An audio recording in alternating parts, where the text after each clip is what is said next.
Oh, hi, friends. Welcome back to the rest of our Sunday Funday here, October 2020. Everybody's at home trying to pretend that our world is not a scary place. So we're going to be here and show you what world is a scary place by playing the Aliens RPG game, which I have been kind of binging a bit. I've been running a campaign over on Unmade Gaming's channel. But now we're here for a little one-shot action, which means that I don't have to play this as a game mother in the campaign mode. I don't have to. I can play it in the one-shot mode, which means it's even deadlier. And even more scary for our dear, dear friends here at the table today, which we're going to go around and meet. And then I will get us set up to dive into this very scary world. I'm just going to go to my left, because that's what I'm staring at, which is Paladin Hawk. PH, tell us who you are, and tell us who you're playing. Hi everybody, I'm Paladin Hulk, and today Dot will be taking her frustration with the world out on my characters, and hopefully not me personally, which is great. And I'm playing Anthony Blessed. I'm a company man, I work hard, people management, waste management, sometimes those two things coincide, and I try to keep a little money left over for myself. But some people think they got a right to my money just because they have a piece of paper that says so. So I'm thinking I'm gonna hide all this money somewhere where they can't get it, on some deserted planet, in a ship, I don't know. But I got a plan, and I'm gonna get there. It's all in this briefcase right here that I don't actually got, but I got it. Oh, Anthony, you're so in over your head. All you want is your treasure, and all the Xenomorph wants is for you to be dead. It's a true story. He wants my money too, I know it. I can see it in that little... That Xenomorph's after my cash. You can see it in the grimace of its second mouth. Yes. Deep down in there, it yearns for that Anthony's treasure. It's just like, give me the cash. Yeah, that cash. Already ruined it. Yeah, well, it's fine. I'm here for it. Just I am extends here for its second mouth, and you just hear "Nyah, she nyah." Yeah. Well, next up we have D. Did I get that right, D? Tell us who you are, who you playing. Well, firstly, I go with Die. Thank you. I grew up learning to speak American despite everything, so, it's Diane, or Die. Got it, great, Die. You got it. No worries. You wouldn't believe how many times I've had this conversation with everyone. I'm going to be playing Ash McMillan, or as she prefers to say it, Ash McMillan. Proper legal name and everything. Totally immigrated to Off-Road Colony for completely legal reason. Not hiding, not running from everything, but hardworking. And all those rumors of nasty aliens and strange, creepy things, just company propaganda. Take the weak ones away, and then the strong ones like me. Yes. Absolutely, yeah, that space propaganda. Wayland Yutani propaganda. Yeah, absolutely. I've been to interviews like this. They make you scary, and the scared ones run off, and the good ones, they stick with it, and they get the job, they get the money, they work hard, and party harder. So if Wayland Yutani offered you like a really good contract with a lot of money, would you take it? Oh, please, hell yeah. I just wanted to make sure that we knew Ash's real baseline standard. Okay, cool. Does it pay for my booze? Yes. Good. Sold. Perfect. And next up we have I'm a doctor, and we all know how being a doctor in the world of Alien goes. But tell us about your dear, dear doctor, Party Wipe Games, and who you are, of course. Hi, I'm Rin, or Rindis, of Party Wipe Games, and I will be playing, not myself, but another character that usually goes by the moniker of Dr. Rindis LaRussio. She is a researcher for Wayland Yutani, and she is definitely not going to compromise the mission by being very interested in the xenomorphs. Definitely not going to compromise. Well, who knows? They may be sending you because they know that you are compromised. And that's all I'm going to say to that. And next up, we have somebody that's been a part of the Dotlet for quite a while. Deezer, thanks for joining us for Sunday Funday, finally. Tell us who you are and who you're playing. I'm playing Michael Spader, totally not Michael Shanks in space, and he is a xenoarchaeologist who is fascinated by the idea of life on other planets.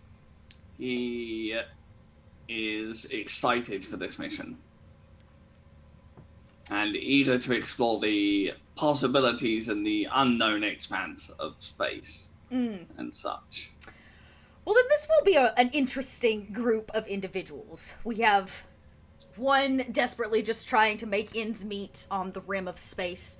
We have two deeply interested in research and maybe the mysteries of what space holds. And we have one that's just trying to find the right place to bury his treasure. Are we all trying to find the right place to bury our treasure? Are we all just looking for that perfect space mattress? So, our story begins where pretty much every story in the Aliens franchise begins, in space. And we see a rather large, well-kept space station holding 5 digits worth of people. Probably 40,000 or so live on board this space station. It is no small endeavor, and definitely owned and funded by the great Weyland-Yutani. For those of you that are not familiar, Weyland-Yutani is the megacorp of space. They are a merger of 2 different corporations over a period of time after humans launched themselves, and Weyland-Yutani kind of came together to create a American and Japanese corporation that rules a rather large chunk of what we know as the mapped universe, or as the mapped space. Space stations like this are pretty normal. But one of this size probably has military on board, at least assigned military, private security by Weyland-Yutani, and more than likely some of the day-to-day high-end corporate business. Contracts take place and are issued from aboard a space station like this. And so as our camera pans in on this piece of metal floating through space, the only thing that keeps you and space apart, we hear that creaking and cracking of empty sound, and the metals that hold it together. And we see the feet of a doctor walking down a hallway. You've been called, summoned. Do you live aboard this space station, or are you visiting? Signed here. What is your purpose, Dr. Larucio?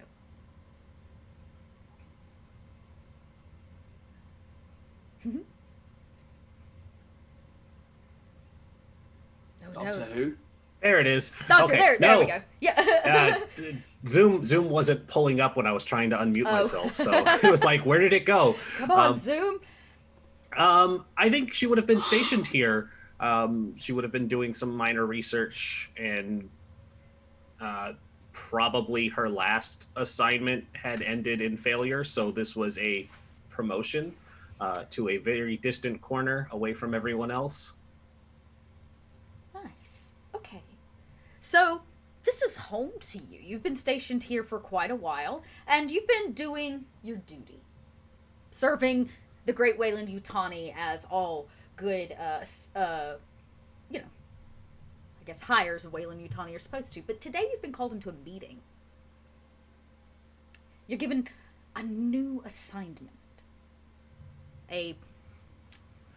As per the labeling that came through your HUD deck only minutes ago, a rather top secret assignment that requires your special skills and interest, it says.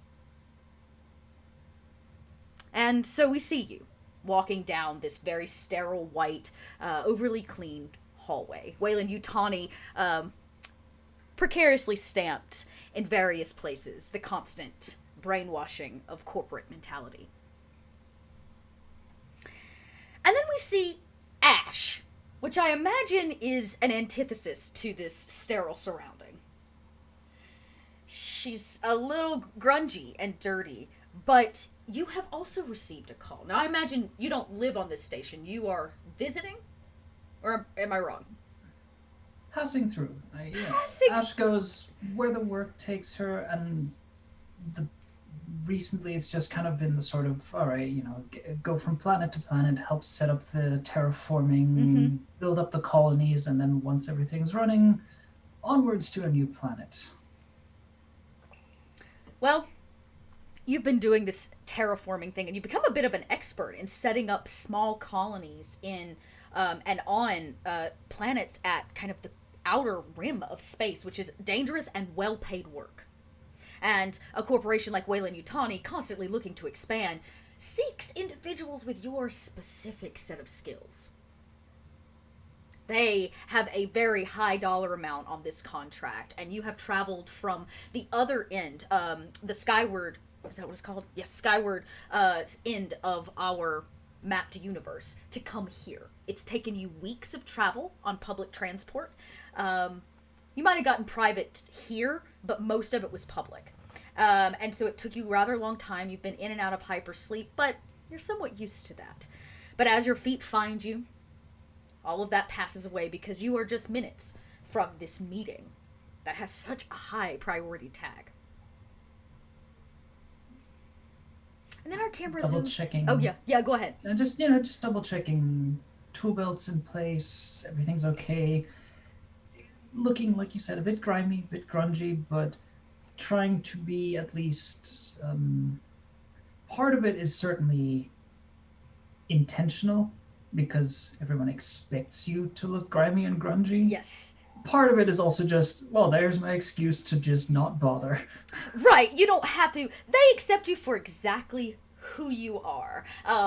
And they pay you for it anyways because, again, this somebody that is willing to risk terraforming and being an expert in it is a well-wanted task, or a well-wanted set of skills.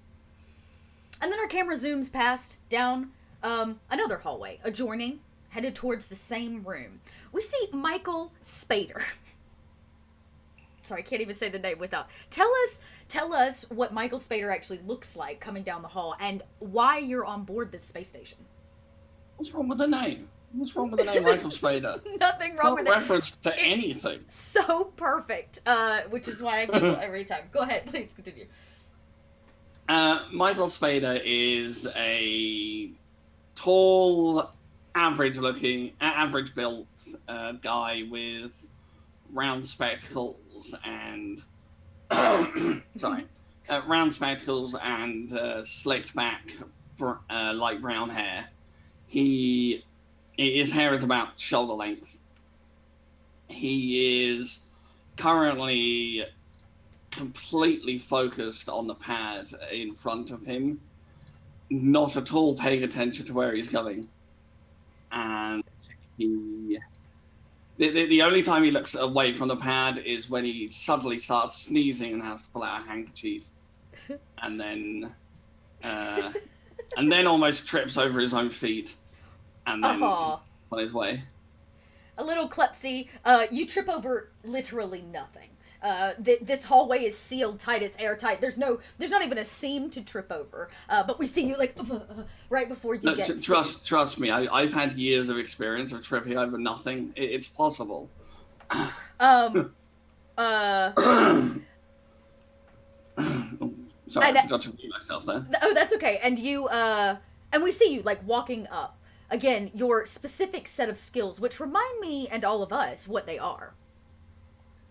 You have a particular set of interests? I am a xenoarchaeologist. I have spent years on different worlds studying the history of the alien life forms there, how they evolved, what their behaviors are, whether or not they may or may not be sapient, and whether or not they may have at any point once been intelligent life like ourselves out there in the cosmos. And again, you're called in for a specific set of skills. You always work in secret. Weyland-Yutani does not allow your contracts to be made public knowledge because they don't want people to know they're investing in the research of alien life. They have put forth every effort to crush any rumor of it. Now, in our timeline, we're before the third film. So we haven't had the events yet that lead to more public knowledge, particularly a book called The Space Beast. So all of that's not really known. It's all space ringers, amongst space truckers that go missing in space and those kinds of things. So you are one of only a few that know that there is really something out there, and Weyland-Yutani is interested. But you're not allowed to tell anybody. Ever. So, we see, I imagine these three people meet up roughly about the same time, outside of a very corporate door, logo stamped on it to perfection, and it slides as all of you kind of get near it, and you see inside there is a suited figure. She is well dressed. Her shoulder pads come to a solid point. Her hair is slicked back to the nth degree. It is just as tight as it can be. Her face even pulls a little bit with how tight she wears her bun. More than likely a metaphor for her personality. And she has a stern look on her face as she beckons you all in, and she says, "Sit. I look forward to discussing our contract." As the door closed, and the camera shifts to a vessel pulling in. Here on the docks, we see an obscure figure. Anthony seems rather out of place. Are you sneaking about, or are you, trying to blend? I assume I've bribed someone. Okay. I'm an official. I belong everywhere. Yeah, you maybe bribe somebody to get, some kind of official tag so you can at least walk around and not look suspicious. But you have a very specific purpose. You're wanting to kind of either find a ride off of this place or find the perfect place to hide your money. And what better way than the next outgoing vessel? Yeah, they always land on some deserted outpost or a derelict spaceship, something like that. Or maybe we're going to somewhere cool like Vegas. You never know. And you you say this guy, and he kind of nods crazy ass, and lets you go about doing your thing. And you see this ship pull in.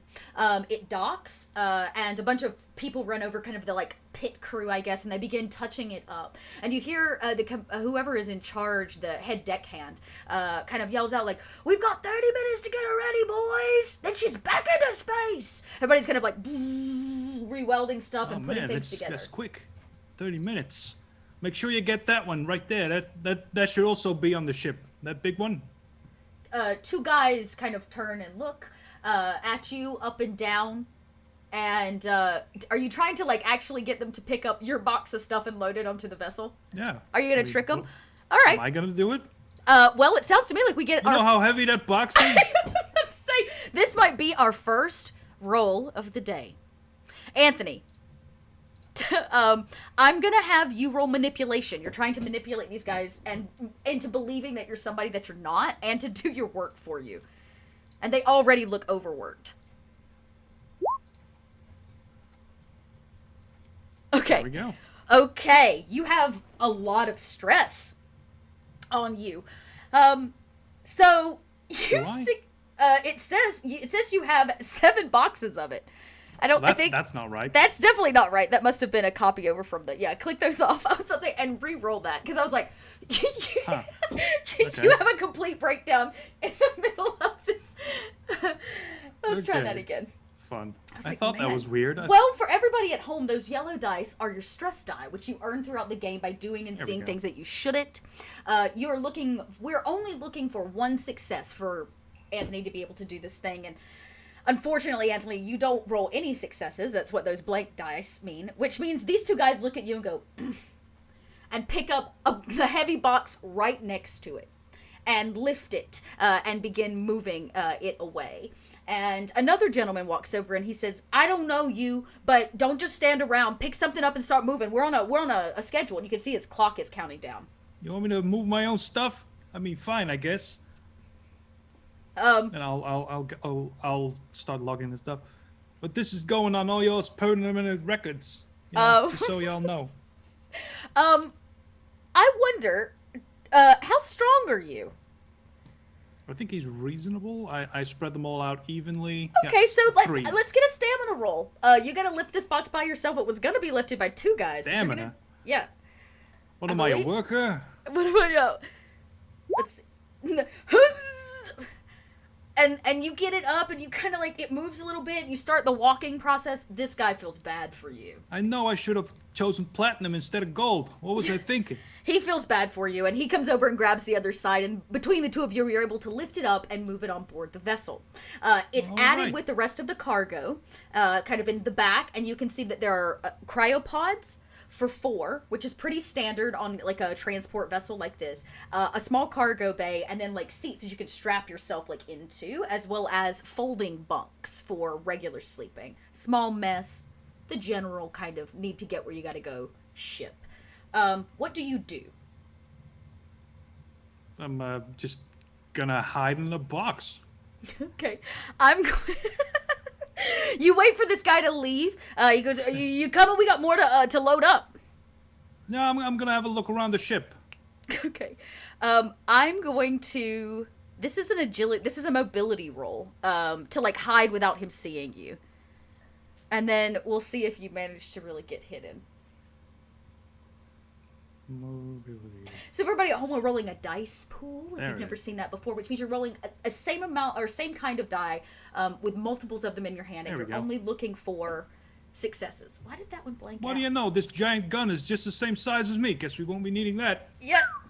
And you toss a couple things out. Nobody notices. We'll say that It's they're... vital equipment. It's vital it has equipment. to be vital It's, equipment. it because will be. that's- It totally okay. will be. We'll say it's like guns, and there's definitely some a couple med kits that get tossed off. And we Later, see Biff is going to look for that heavy machine gun, and he's going to be so disappointed. Biff is gonna be so mad. And we He throws out acid-proof body armor. oh Hmm. well, we see Anthony replace whatever these. I'm gonna, you know what? We may decide what those dire things are later, but you're gonna get to be without something for sure. But Anthony cuddles into a box, waiting for the ship to basically take off and do what Anthony does best, which is be a stowaway. And the rest of the crew loads everything up, and the camera cuts back to a meeting. One of the higher tiers of this Weyland-Yutani vessel. And we see Ash, Michael, and the doctor sit down with this, like I said, this kind of corporate woman. She smiles.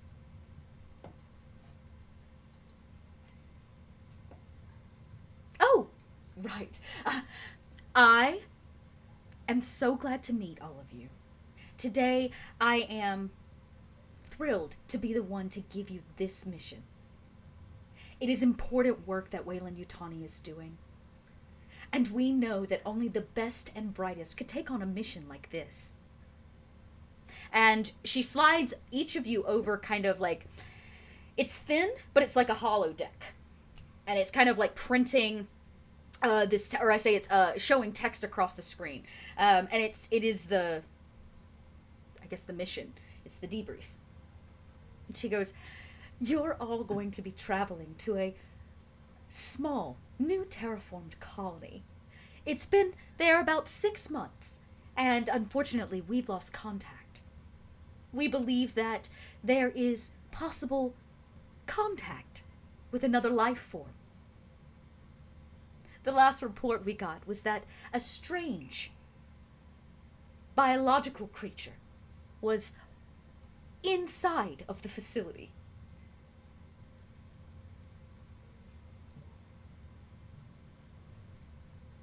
Okay, so we have space rat.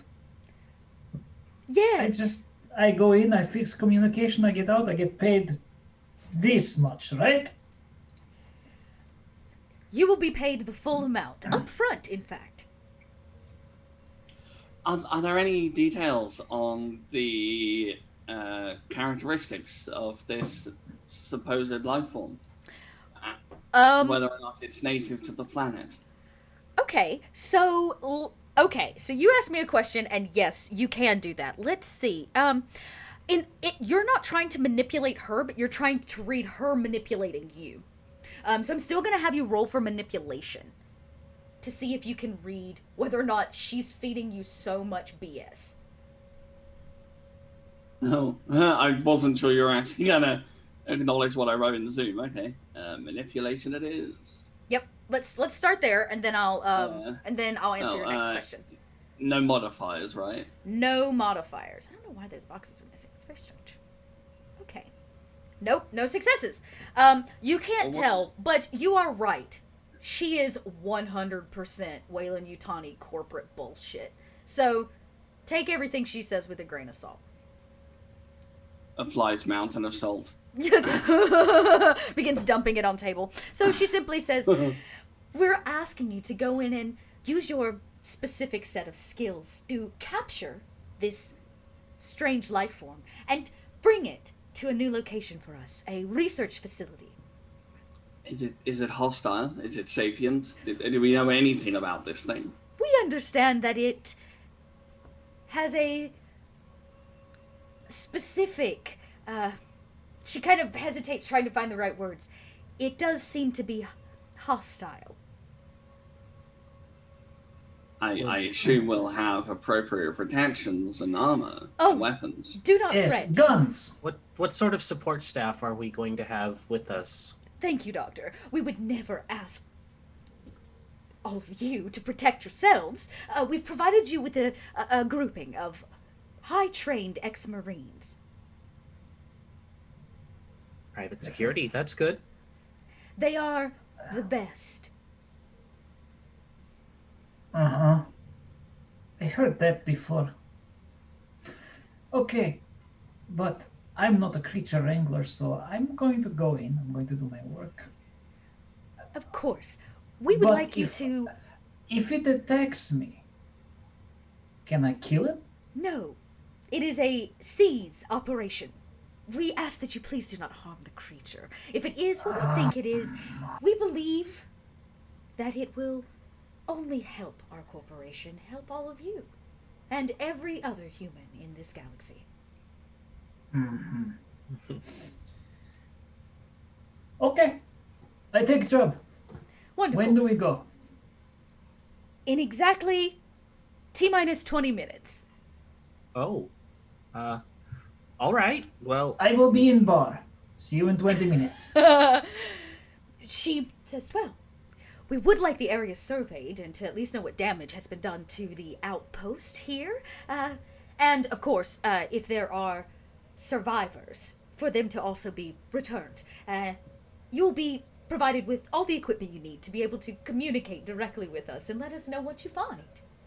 Are there any pathogens we should know about? Any kind of alien fungus or spores? Well, it's funny you should ask. She boops a screen, like, behind her. And, some stuff comes up. She says, this facility is, in fact, a research outpost. Terraformed here specifically to research the organic life that grows naturally. So, a lot of the research being done does include many kinds of spores and fungi. Oh. Fascinating. Then he just goes and starts reading the information. Yeah, you begin to look. It looks like they've been doing specifically medical research based on the organic life that they're finding on this planet. Like, that's why this small community was set up of about 40 people, mostly scientists and their families, and that they are here specifically researching the plant life. Yes, your face is exactly what it should be. I heard what you said, but what it translated to was, I have many pods for incubation. Yes. And she says, as much as I can, I will answer your questions, but we are on a tight schedule, and it's going to take you at least 5 minutes to get downstairs. It's only 10 minutes for Ash to drink. Well, I'm gonna go gather my things. I wasn't prepared to leave this quickly, so I will see you all at the ship. Thank you for your service, Doctor. We look forward to seeing what you bring back. Of course, I'll have a full analysis ready before we're done. And Mr. Spader, any more questions? You're the scientist, of course. Not right at the moment. But I'll think on it. I'll see what I can. If there's anything else we could do with Noe. Wonderful. She smiles that cheeky little smile. She says, "We'll see you when you return." And the room is empty. We just see her standing there still smiling as the door closes. And we see a montage of Ash putting down as many drinks as she can in 10 minutes. We see the doctor trying to pack up all the equipment that they're going to need in 10 minutes. What does Michael do in 10 minutes? Michael is organizing his already perfectly organized stuff that he has already on the ship. He is rather obsessive with cleanliness and organization. Everything looks fine, and yeah, he has all these different artifacts and stuff on display. Okay, yes, so we see you, are you doing this to the vessel you're gonna be taking? You go down to the docks and actually check it out. So you are watching men load up the last of the things that you need. Everything, at least in cargo, seems normal, but that's not where you spend most of your time. You check both the medical and the science lab that's on here. They are quaint. Very, very quaint. But the last thing that they load up, I would say, even Anthony, maybe you see, like, through the crack of this crate that you're in or something, or maybe you like peer up over it, whatever it is. But Michael and Anthony both see the last thing that they load up in cargo on this vessel is a massive containment unit. It's about 9 foot tall and about 5 foot, right? So it's kind of big, and you can see it's got a massive like lock mechanism on it. Most people would look at it, think it's kind of like a safe, but it has a very thick glass piece where you can like look in. So it makes you think it's some kind of containment unit. Currently it is empty. They just move it on board. Clearly I should have asked how big this thing is. He says. And as I'm saying, hey, we're gonna get horses. You hear this from behind you, Michael. It comes from like a box. What? Is somebody there? Can I tell where the sound came from? You can roll an observation to see if you can tell, and then I'll let Anthony, if Anthony wants to roll a mobility to stay quiet. You guys can do a little bit of a roll off here. Know that PvP is part of the Alien campaign. As stress gets high, sometimes you just gotta fend for yourself. Man, these rolls. I'm not sure why we're getting these blacked out boxes. I'm gonna refresh my roll 20.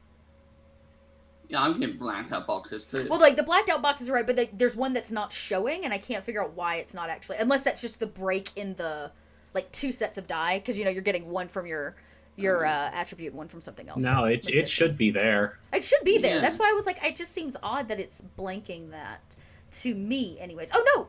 Those are the successes. They weren't showing. Refresh your roll 20, everybody. They just showed for me. So you did get a success. So, we got 1 success against 1 success. So here's what I'm going to say. Your instincts are good, Michael. Somebody said something to you, but when you turn around, you don't see anything. Instead, very quickly, you're met with the sound of heavy boots. Ash and Doctor, probably by now you'd be making your way down if you haven't already hit the platform, the docking platform. You can see your ship. It's been assigned to you. And you all witness... I don't want to control that many. You witness 2 commandos. 2 commandos. One of them is a little bit older and gruff around the edges. One of them is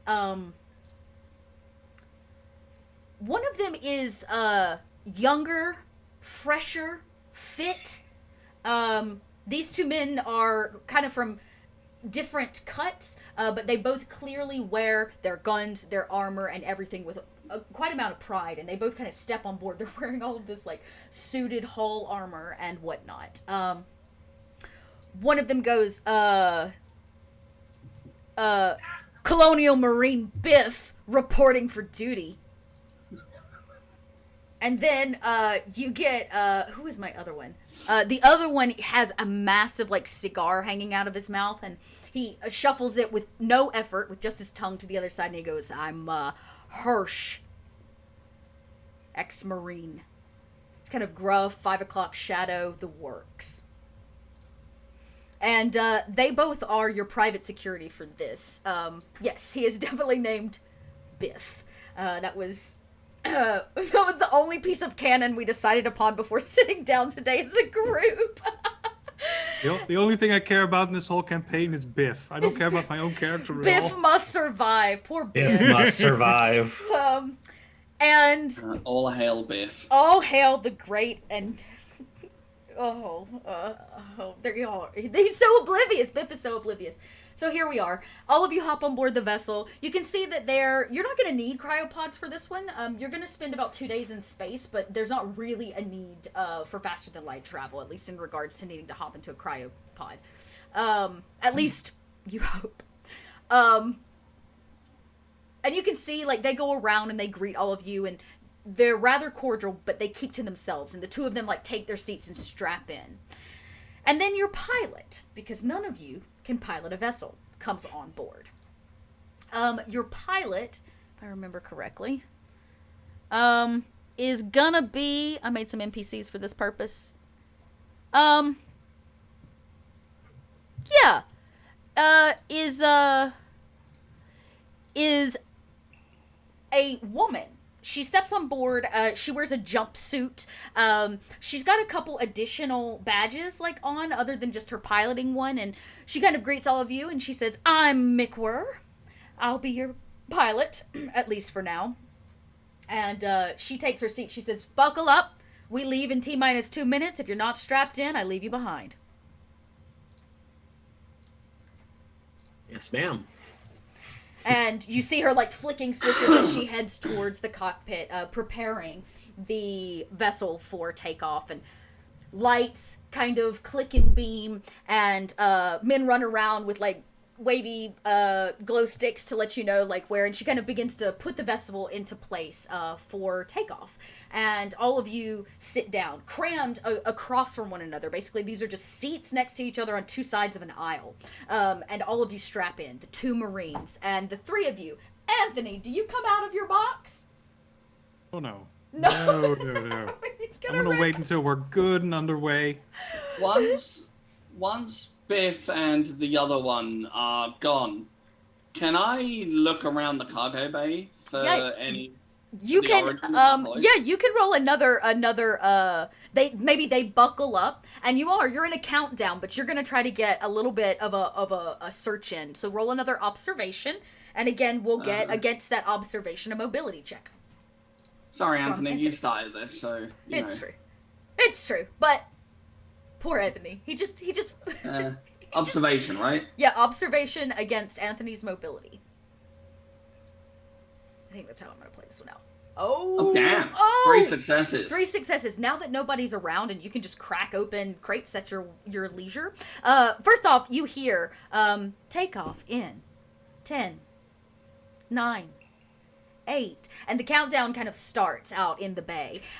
Michael, you don't even care. You're cracking these, like, somebody's in here. And the vessel begins to take off as you crack the lid open.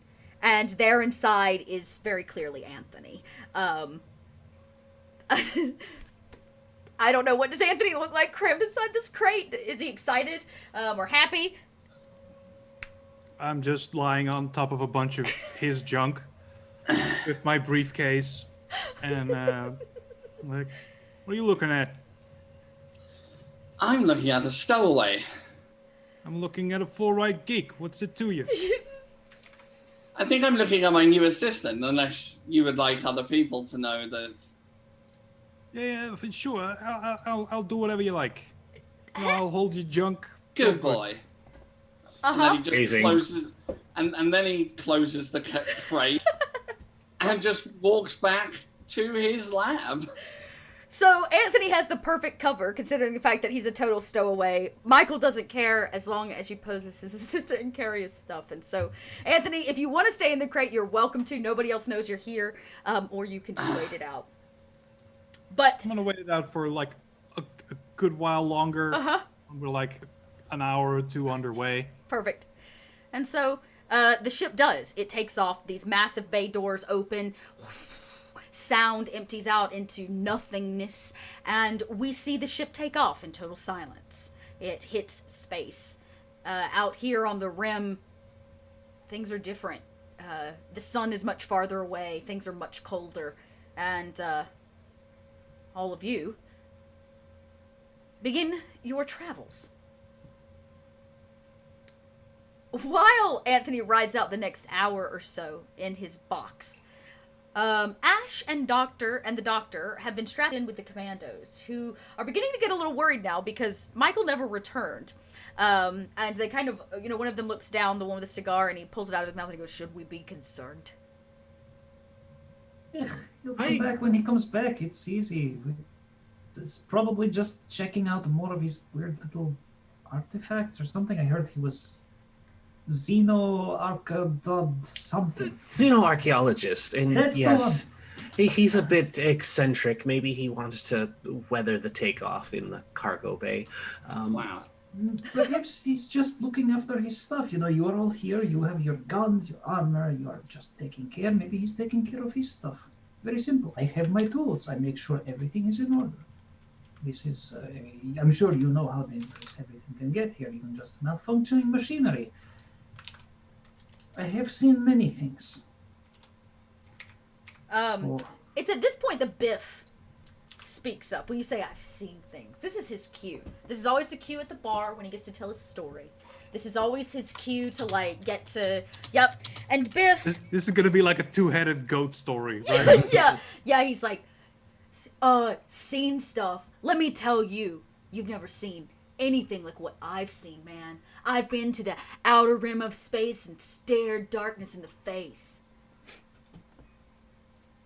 She was a stripper at the edge of space. He goes, "I mean it, man.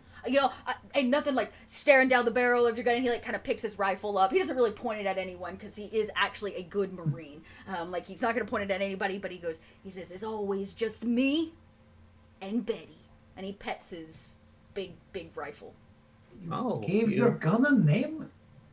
What, you take her to bed? He goes, "You always name your gun, right, Captain?" He goes, "I ain't your captain, kid. I left that behind a long time ago. And I don't use guns.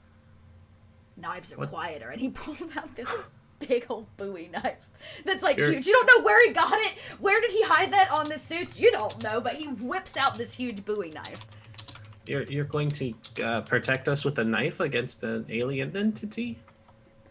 He goes, "I've killed a lot of things with knives. Nothing that I've ever met that can take a blade and not die."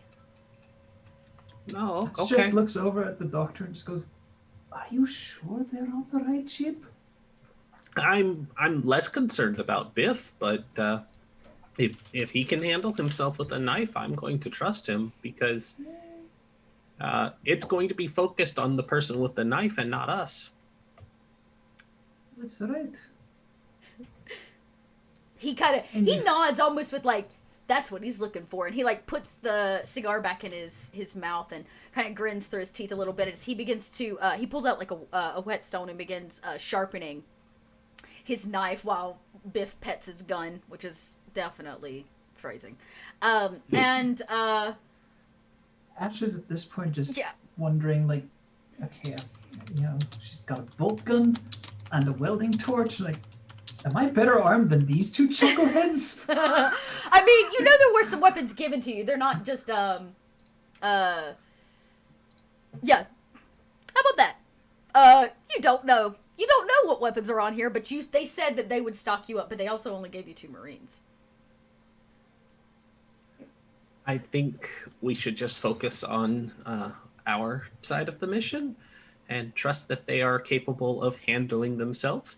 Wayland Yutani would not send us underprepared for a mission of this importance. You darn tootin'. I'm He goes, sure "Thank you, you're miss." right, Doctor. I'm sure. No, I can't even bullshit like this. Please, let me tell you about some planets I've been to. Have you ever tried to set up a terraforming facility without any ground tethers? No, I can't say that I have. I went to a Well- terraforming facility one time, says Biff. All right. Really? Yeah, Was there more to that? no. I was Well, hoping you I would just have leave it there. built so many of them. No, but without the ground tethers, would you like your habitat to roll around in the next storm and be found 100 kilometers away, smashed to pieces on a ridge? That's what happens when you don't have ground tethers. This Oh, is why dear. you need armor. And he kind of like hits his helmet and is like, Yes, we're going to be super safe on this mission, I can tell. Doctor, I'm going to be very close to you. Okay, well, good. That's probably best, anyways.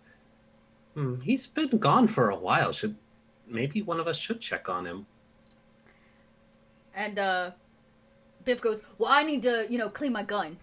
And the ex-Marine looks at all of you. Is that what they're calling it these days? He goes, yeah, Hirsch. Hirsch says, well, I'm gonna get myself a drink. And he kind of exits to go to this very small mess area to see if he can find a drink. And everybody's able to kind of depart if you would like. Yeah, I'll get up and go looking for Mr. Spader. Yeah. You find him exactly where you expect. In the very small, medical and science facility on board. There's just a quick knock, and it's like, I don't want to invade your workspace, so it's just checking on you since you didn't come back during lunch. So, should I also address you as Dr. Spader? How formal are we being on this mission? I do have several PhDs. It would be nice if you did. Well, we've earned our PhDs, so Dr. Spader. I was just curious, do you have any information on this life form that we're going to be looking into? I'm curious. I was given very little. We were unfortunately given precious little solid information, just that it's apparently very large, a rather large containment unit was brought on board, and I also, just so everybody is aware, I have my assistant here on the ship with us. He'll be doing the odd jobs for everyone. His name is Jim, and I hope everybody is okay with this. But it's a bit of a last minute change of plans. I can let the others know if you'd like. That way nobody's surprised. The two security officers seem a bit gung-ho. You wouldn't want them to accidentally shoot Tim. That would be terrible, yes. I love that.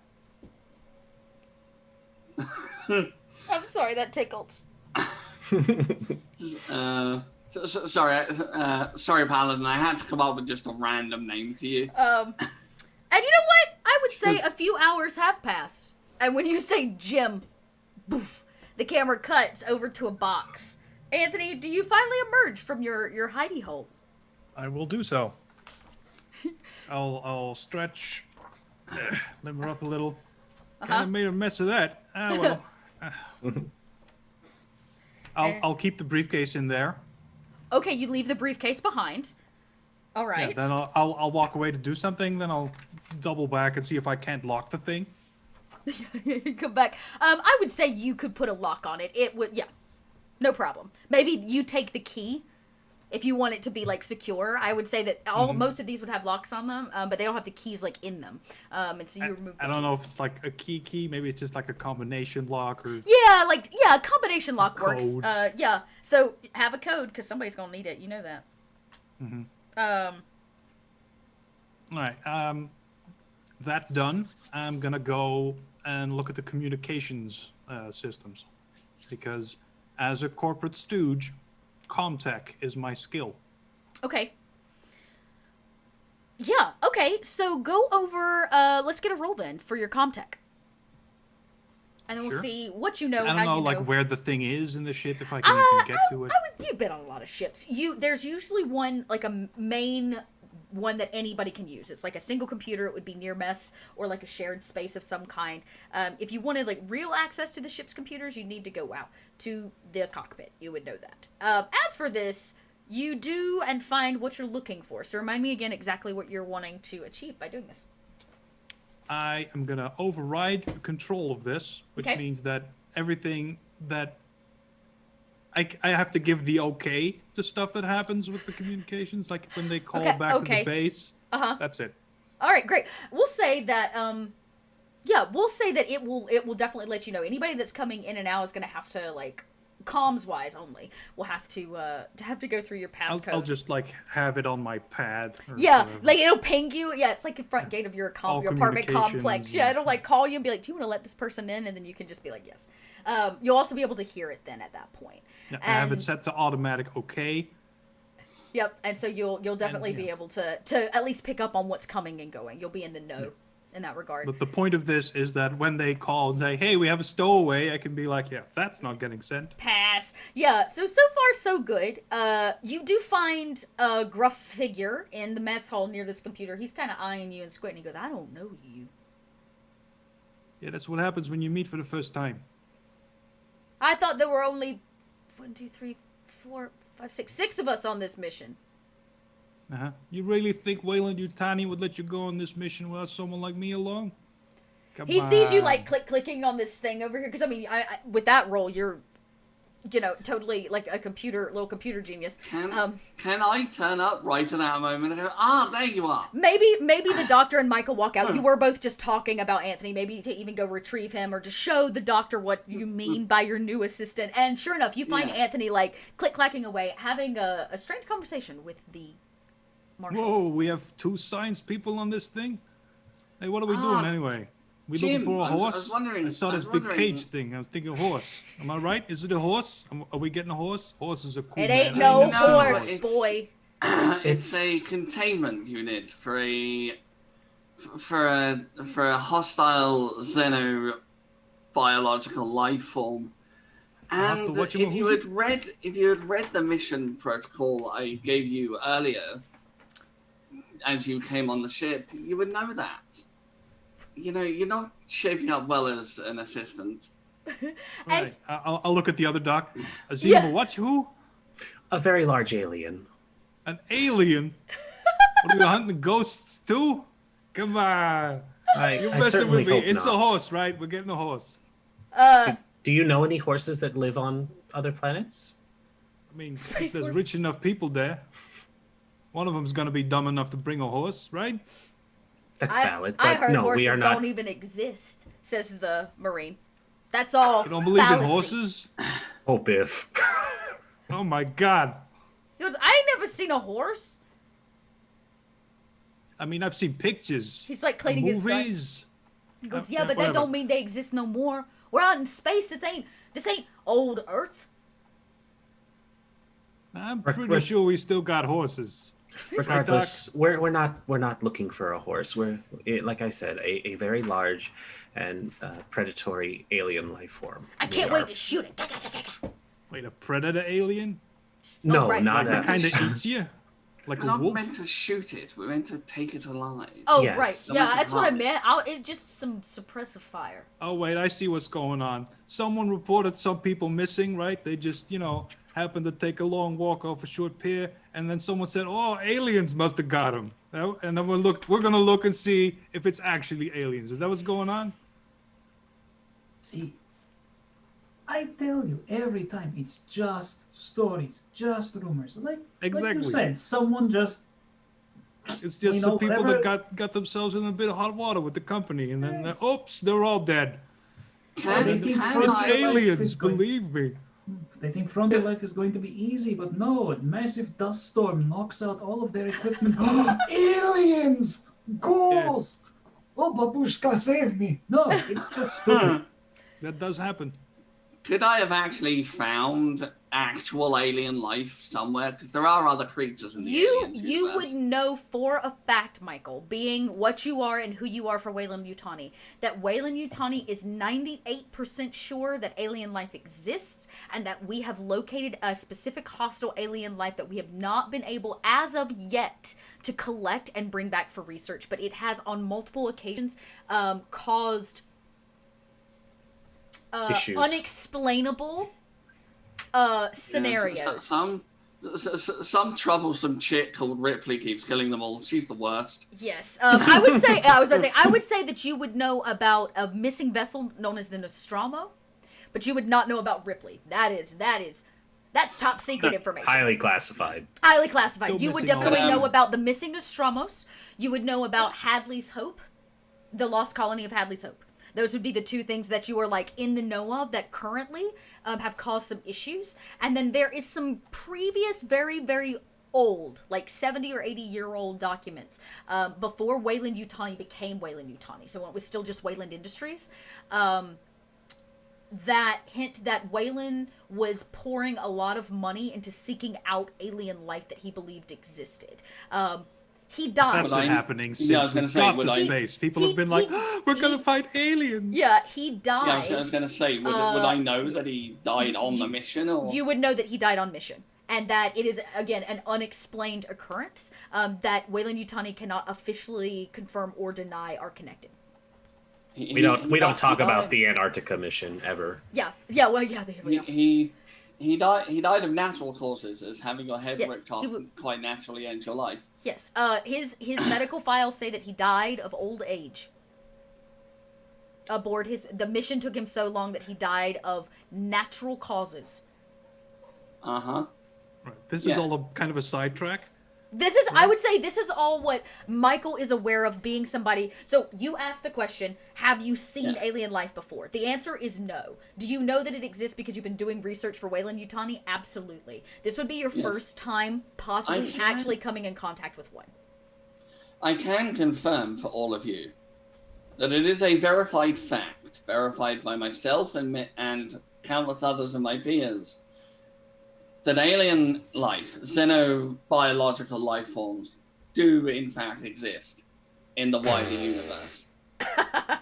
This guy. I'm with that It's guy. like saying science is better than religion, man. It ain't true.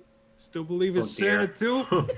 Come on. You know, one time somebody Science- told me, Science is better than religion. you can't prove that. Some of our best scientists are also religious. We really don't need to Yeah, he goes go back and forth between this. whatever. I'm just saying, I've seen and done a lot of stuff. I mean, look, and you can see he's like decked out in medals. Like he is like decked Is out. this He says, Biff or the other one? This is Biff. Totally All right. Biff. He's like decked out very proudly wearing all of his military medals. And he goes, Yeah, I got one of those. And I'll Do we show know off this if- random medal. he looks you up and down. He goes, do you know what that medal's for? I got no idea. Do you know? Yes! He kind of nods. He actually does. He goes, that medal is for search and rescue. Who'd you rescue? Me? Nobody. I like the idea that he was the one that was I'll rescued. put the medal away. He's like, no, yeah.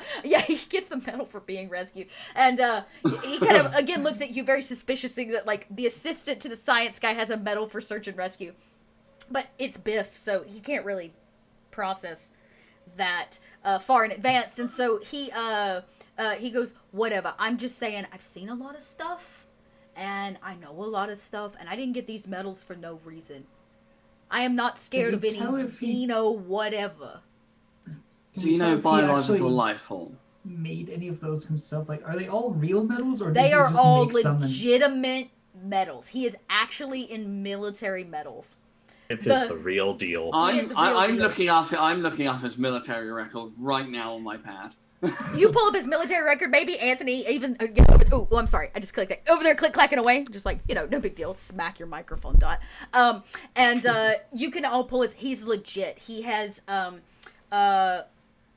He served in multiple fronts, like war fronts. He has served as security for much of on teams that have taken outposts, like put in new facilities on the outskirts of space. He is trained as special ops, which means he's done very private missions in the past. And supposedly he's a Deadeye shot. He holds the record for Wayland, for the Marines of like being the best shot. Well, I'm convinced, Biff, and if this life form proves to be very dangerous, just stay close to me and the doubters can fend for themselves. Yep.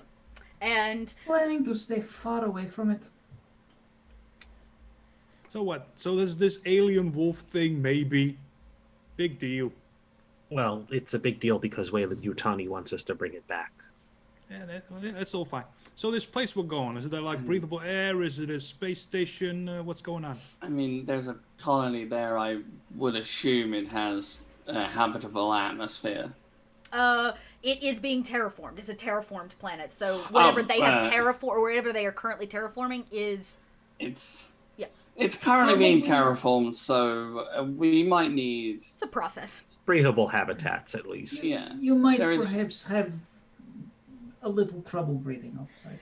Just you would know that if shortness of breath. It would be advisable to wear an environmental suit outside the habitat, but we should be fine inside its perimeter. Yep. I'm gonna dig one of those up and yeah. just walk away. You go and find one, and so I'm just for the sake of getting to kill you all, we see all of you over the next 24 to 48 hours. Kind of talk this over, maybe even take bets on if it's real. I'm sure that by the time you get there, tensions are probably high between such a eclectic group of individuals, especially over such topics as xenomorphs and aliens.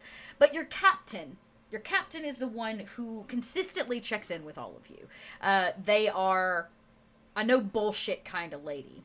And she Where doesn't... does she land? Where does she land on it? She doesn't care. She's here to do a job. And her interest, over the last few days, you have managed to, I would say all of you, realize that her interests lie in people. So she's very much here to rescue people. She's not here for some alien. She doesn't give a shit if we bring the alien back. She only cares that we get the people on this colony off, or at least report on their current status, so that Wayland Yutani can send support. She got a big old heart and a hard shell.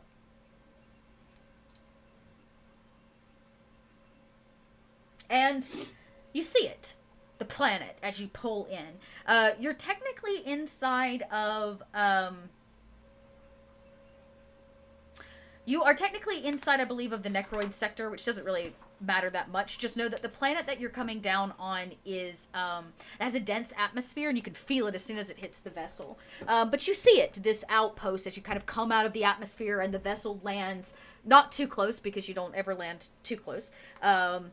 But near enough where you can drop the back hatch and you can unload the things necessary. There's a small loading, like, vehicle that, like, picks things up and moves it, right? So you can get it from one place to another. And standing out front, you can see are two figures. Actually, no, I lie. There are no figures out front. Yeah, there's no figures out front. Nobody stops to greet you. You see that the lights are still on, so at least the emergency lights, there's power. So Ash, that would cue you that that the backup generator has kicked in, because it's the only lights that you see is the emergency. And off in, like, one of the far ends, possibly the science lab or something that's definitely separate from where the people are living, right? This kind of like massive dome that people, which is probably the centralized residential area, is smoking. It has been on fire or was attacked in some way. You can see it's like emanating smoke into the atmosphere. And then there's a large greenhouse that's nearby. Yeah, that is kind of what you see as you come in, and all of you are able to dock, suit up, and prepare to investigate what has been going on here, at least make first contact with the colony.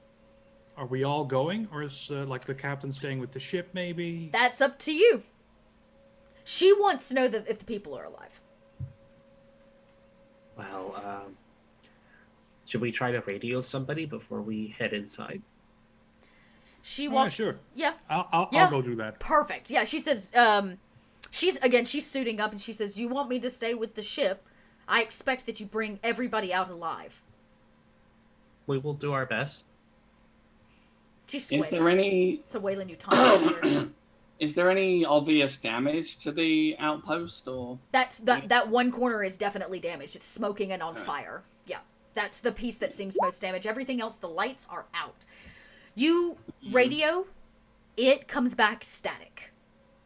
I got nothing. Place is down. Oh, Ash, you set up these kind of colonies and terraforming stations. There's usually a large antenna or some kind of mechanism used to radio out. Maybe that's what's smoking. I was about to ask if I could see some sort of communications tower, broadcast center. Here's the thing, you don't and you should. Okay, Shouldn't that thing be right over there? Well, usually that corner, sometimes right in the center, but it's nowhere. It should be somewhere. should we We start have- there? I think we're best with starting with putting out the fire. Yeah, the ship's got comms. Mhm. Do we need 2 comms? We got 1. That's plenty. She goes, "I'll stay here." And she's like, "Your suits, because you're wearing the matching ship suits, have comms direct to me." And she's like, "I'll hear you if you need something." And she's like, That's good. "The best thing that we can do is get what they need and get out." All right. But it would be nice to find out what happened. It's true. Maybe the survivors can tell us. Yo, Doc, can you scan for, like, people and alien horses or wolves or whatever? Sure. No, I don't have anything like that on me, unfortunately. I don't think anybody else does. The pilot goes, "I mean, I guess I could try to do a scan of the facility and see if there are any from the ship, and see if it can ping anything." And so, the pilot tries and comes back and says, "It looks like there's people inside. They're all grouped here." And she kind of shows you a readout of the facility and points to a room. She says, "It looks like there's some bodies in this one, but they're not moving. Don't know what that is. Maybe the science facility?" And so, Ash, maybe you're these are going to be standard issue templated facilities, right? There's like a science outpost facility, and they just cookie cutter them on different planets. And so you would know that that's usually the med bay or the science can facility. we tell that they're human lifelines, or does it not differentiate? No, it is something that is alive and is putting out like life signs, meaning it's a bionic life form. That's all you know. And Bionic? I'm sorry, not bionic, organic life form. That's all that you would know. Yeah. That's a slip. Those are androids. Yep. Yep. Those Those don't show up. Yes, if, you've if got the alien babies have told me anything, it's right. kill the synth first. Yeah, always kill the synth first, because they will backstab you. So that room seems to have people in it, but this colony is suited to hold about 35 or 40 people, and you're only seeing maybe 5 or 6 blips. Well, that's not a good sign. I wonder how come the people aren't putting that fire out. They might be locked down or... Given that we're Maybe only they're detecting- hiding. Quarantine, doctor. That's also a possibility. Like if it's coming from the medical or science facility and they're all inside of it, it could be a quarantine. Oh, there's sick people over there. What is, I mean, just saying, I've seen it happen. Maybe, some of these people were on the planet a little too long, went a little bit, too far away from civilization, and then... Considering Space we're only... madness. Exactly. Sometimes you get a little confrontation, butting heads, as it were, and normally it doesn't go this far, but, probably just someone came to the armory and went... like our friend here. Edith? You know the way you say his name, he sounds like his name is Beef. As we're He goes, "It's Biff." I got And no beef with you, beef. And he goes, "You know what? I'm ready. I'll take point." And he kind of he pulls the gun off his back and he goes, Remember, we're supposed to take the life form alive. Goes, but we don't know about those humans.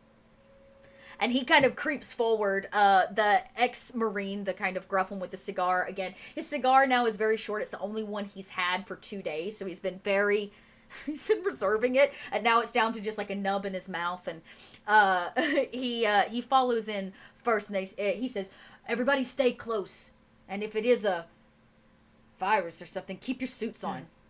I don't want to get to the sick people. Maybe like only the medical. Is one of y'all a real doctor? Just No. No? That's too bad. I'm trained in basic first aid, but no, not a real doctor. Not a medical doctor. It's like medical doctor, not a medical doctor. No. And I know how to use a staple gun to stop bleeding. Those things are so handy. I should get one of those. I have some basic medical training, but good enough. It can And keep you from bleeding out. Yes. they put in the like override Wayland Yutani code to like open the first door to this colony. And all of you file in, kind of single file, because it's like a little tiny hallway that leads to another door that shuts behind you to airtight and sealed and dumps into space. And you open the main hatch. I will have taken the briefcase. Have you is it like clipped to you, or are you just carrying it? I'm just carrying the I thing. love it. Just a little like metallic square box. Yeah, square thing. box. Okay. Yeah, and we see all of you pile in. You are going to have some kind of suits on because you had to walk from the ship out, right? And the atmosphere is not quite terraformed and won't be for a while. But in here, technically, you should be able to breathe. It should have some kind of space oxygen emitter. But Ash, as soon as the door opens, you notice that it cannot possibly be working because there are particles and spores all in the air. You can see it, kind of this like black dusting around as all of you enter, this is just a basic like entry point, a foyer to the entirety of this colony. There's this layer of black dust on everything. is it only Ash that notices the spores? I would say Ash notices them because the AC or the like air cleaner is not working. The rest of you would also see the spores, but that would be the kind of information that Ash gets from it. That's not a good sign. What's all this? I think we should keep our suits on for now. Masks on. Don't breathe it just yet. Something's wrong with the filters. Yes, we need to analyze these spores first. Find out if they are hazardous to human life. How much oxygen do we have on us? Do we have enough for the whole mission? Do I need to repair it? Is the question. Oh, so your suits would have roughly 8 hours worth of oxygen. Mm-hmm.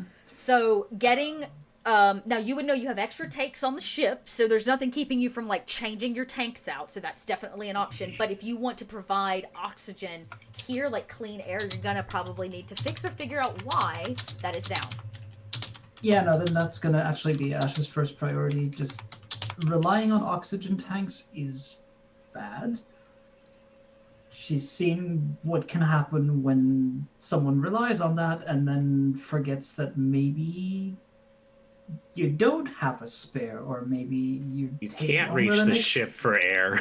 Yeah, maybe you take longer than expected. Maybe, any number of things can go wrong. The oxygen gets damaged, or, Whatever front of, whatever, I don't care that Ash puts up. She's been out long enough that she knows all of the things that can go wrong. Why don't we split up our focus then? We can start examining these particles, and you take some folks with you to help get the oxygen back up and running as a backup. I would go not to the people. No, I think, okay, so you, Anthony, it was your assistant, so maybe you should assist. His name's Jim. That's what I told everyone. Oh, sorry. Jim, maybe you and your professor here, you can go do your thing, and Mr. Doctor, you can help me. Nah, I'm gonna come with you to fix the environmental stuff. I like breathing. Well, if you are good with mechanics, perfect. I mean, I'm sure I could nudge whatever sludge is in there. So, I think... Okay, this is how this goes down. Hirsch pulls the nub out of his face and he says, "Fine. If this is how it's gonna happen, I'm going with the two of you to the science lab, and our Marine here is gonna go with you to fix the whatever at the other end." Now, Ash, because you know this facility, or at least this design, because you've seen it before, you would know that the air system, all the comms tech that you think might be what's on fire and all of that is going to be at the far end of the station, where there would be like a small, I don't even want to call it it's like a mass generator for something of this size. It's going to be at the far end, and the doctor and Mr. Spader would know, at least based on the map you saw, where you think the science facility might be, where these people are possibly held up. Or, like, hole up. Make our way there, then. Beelining it for the generator. Great. So we see the party kind of split. Biff goes with our mechanics team down to check out the And possible every burning. Yeah. as every tabletop group knows, that a split party is never a bad thing. Never a bad thing. It's why I encouraged it. It never ends poorly, especially in a game like this. Yeah, right. And off the three of you go, headed towards the main science HUD. But we're going to follow our daring team headed to go check out the broken air filtration system. You all begin walking through, and the spores do not give up. If anything, the air gets thicker with them. It now seems that it's,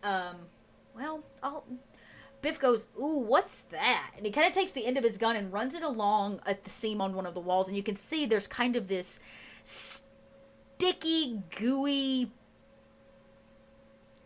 like, porous, slimy algae that's, like, growing in the crevices, and it kind of, like, sticks to the end of his gun. Ash is gonna take the blowtorch, use it for a little bit of lighting, and then just see if it burns. Oh, interesting. When you bring it close, it very quickly dehydrates it. You see it, like, kind of pull away, because it's like any kind of algae. Okay. Yeah. Fire good. All right. We'll remember that. You know, but it does seem to, like, dehydrate it, dry it out, and then it does eventually catch fire, though it doesn't, like, spread. It just kind of, like, withers it, if that makes sense. Okay. Yeah. This is going to turn out to be that alien predator thing. Just a bunch of goop. We're going to shovel it all into that containment unit. It's like what happens when you leave your lunch out overnight. Mm-hmm. Come on. That's kind of what it's like. It's like some kind of mildewy grossness. Yeah. People always overreacting. It's a monster, and it's just goop.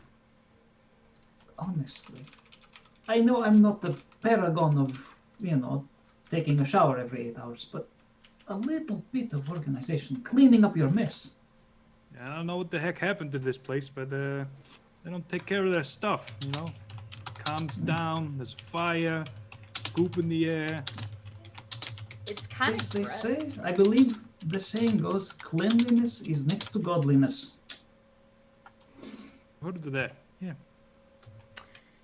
And as you go, this secreted kind of nasty fungus begins to get thicker around the edgings where it's growing and where it's forming, and no longer does it just look like an algae. It seems to be getting kind of bulbous and porous, the way a fungus might. And as you get to the door of the main unit, containment unit for all the heavy machinery here that makes this place function, you can see that the fungus now has these bulbous pieces on them. And, yeah, they're kind of all over the place, yellowish in nature, and it's growing around the door and kind of sealed off from it. And the three of you hear the sound of something creaking, something off in the distance, and it gets louder, as if something may be in the ventilation shaft.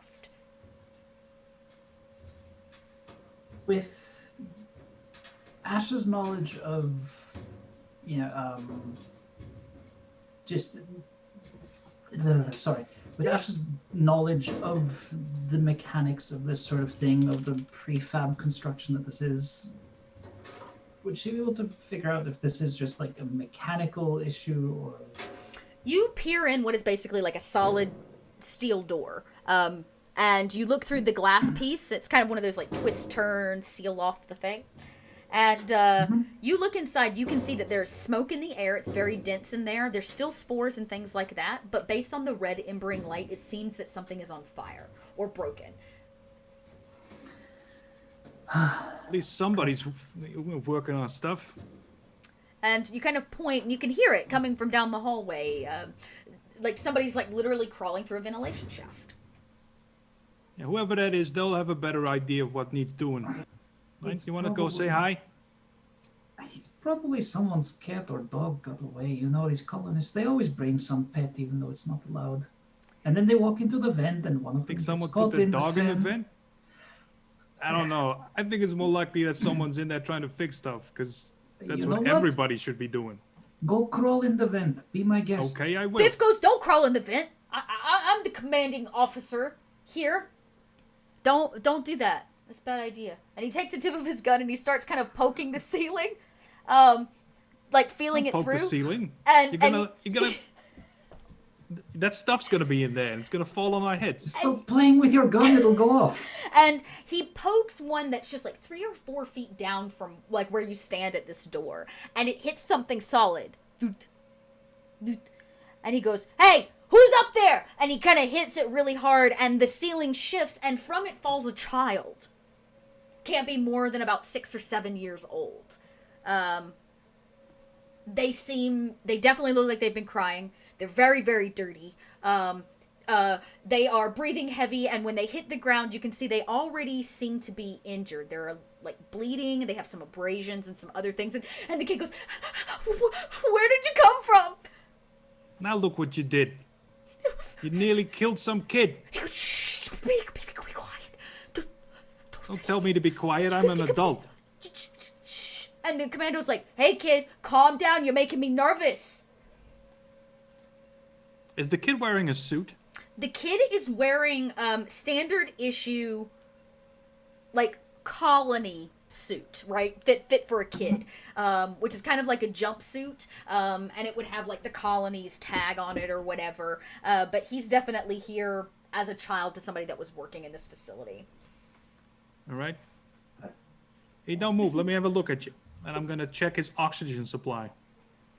He is not wearing one. It's a boy, right? I was about to say, yes, it is. He's not wearing one. He's been breathing the air. He's still breathing Oh, the air. this kid's been breathing this gunk. We all are. We ran out of oxygen and we can't go. You can't go in there. He points to the door. He goes, "You can't go in there." Let I me can do guess. whatever the heck I want. Because the ghost will get me? No. Because Good. that's where we trapped it. You're telling me there's an actual alien horse, like on the other side of that door? It's a monster. He killed All right, he like- killed everybody. Did it now?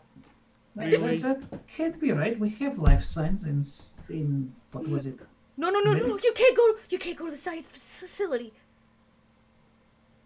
All right, let me call the others and say we found the thing, and I'll beepity boop. You on the beepity little- boop. And you're like, beepity boop. yeah, you beepity boop, and you're like, radio, over. And the camera cuts to follow Anyone calling? Spader, right? The doctor and our dark and brooding Hirsch. As you make your way to the facility, you see much of the same. This kind of nasty algae that eventually grows into some kind of sporous fungus that begins to grow these bulbous, the deeper you get. And when you reach the science facility, to your surprise, Can I be taking samples? yeah, you absolutely can. Yeah, you can like if scrape different a parts sample. of it, if different parts look like they're in different stages of development, I want to take different samples. Yes. This would be doing the same. Okay. he like stops and watches every 10 feet. You're like, ooh, it's different because it seems to be evolving. Like the deeper in you go, as if it's right. So you start with the fungus, the two of you do, and then you start with the other, and you start with the next, and then you find your first like bulbous area. They grow kind of like warts on the wall. Who first? Who touches it first? I touch it. I touch the thing. The doctor reaches out and you're like, if I can just cut maybe around the... I'm going to let you make a medical aid check. Or you can make a mobility check to not damage the pod. Medical aid will be better, so that's what I'm going to roll. Okay, so like a proper doctor, you kind of break the scalpel out. Oh, if I'm going to break out some tools, I do have a personal medical kit that gives a +2. Would that apply here? No, because you're not doing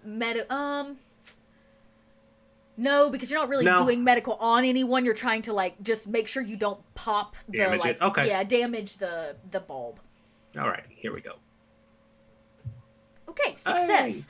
You pry it off and you put it onto like a small petri dish. I mean, you can't collapse it, right? Or maybe you put it into a small container and you can see it. And the moment you clip the lid on, the bulb releases black spores into the bottle, the airtight like container you just put it in, and it fills the space very quickly. It's not like anything you've ever seen, Doctor.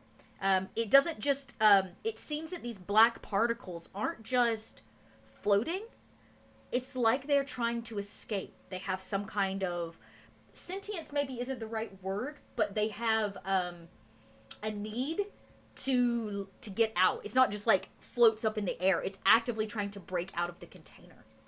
Dr. Spader, are you seeing this? Indeed, it looks like it has some biological imperative to spread itself. That's fascinating. She's gonna keep a firm hold on the lid, but she's gonna like bring her finger down to the bottom of the vial to see if it's like drawn towards heat. When you maybe you even take a lighter to it or you pull it towards something that's warm, the black spores immediately stop trying to like spread to all edges of this cylindrical container and immediately cut, like dart in a grouping to the opposite side of the container. Interesting. So whatever this is, it does not like heat. That's something, I suppose. That is something to make note of. And she'll safely tuck this away in a secure container. And Michael will definitely do the same. Because he's taking samples as well. Okay. I want to make sure that I'm not giving you any information as you do this. If you're also going to take one, I need the same check to assure that you don't break it open.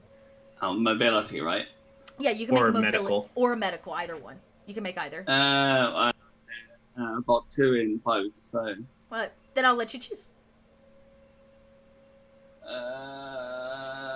Medical, because why not? Okay. Perfect. You only needed the one. You two managed to like scrape it off the wall. You see it actually comes off relatively easy. And do you also container yours? Yes, definitely. Yeah, the same thing. The moment that lid like clicks on, it's like a sensory effect. You got close enough or like caused it, and it poofs the same kind of black spores out into the area.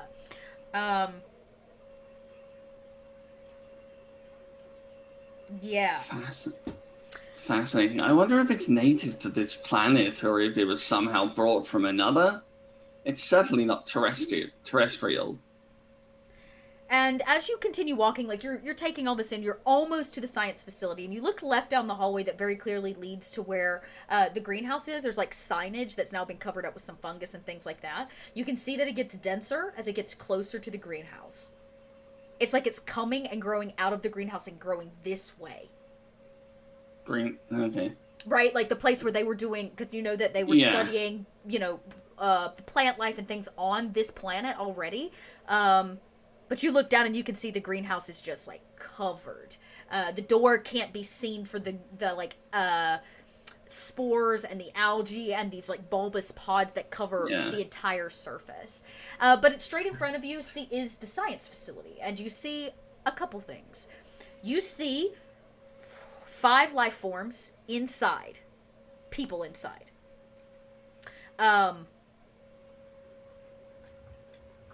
They all look very ill. They are kind of sitting on the floor. Some of them are laid out on beds. 2 of the bodies seem to be unconscious, possibly breathing. But you're on the other side of like dense plexiglass, right? You can see them. And these people are not wearing suits. They've been breathing this air. We need to get these people isolated and secured and provide them with some respirators immediately. Yes, indeed. They shouldn't be this exposed, and for we're not even sure how long. Is it clear that the greenhouse is the source of whatever this virus is? Or As fungus? 2 scientists looking at it, your hypothesis is that's your hypothesis. We're going to need to purge the greenhouse. I believe that's the source.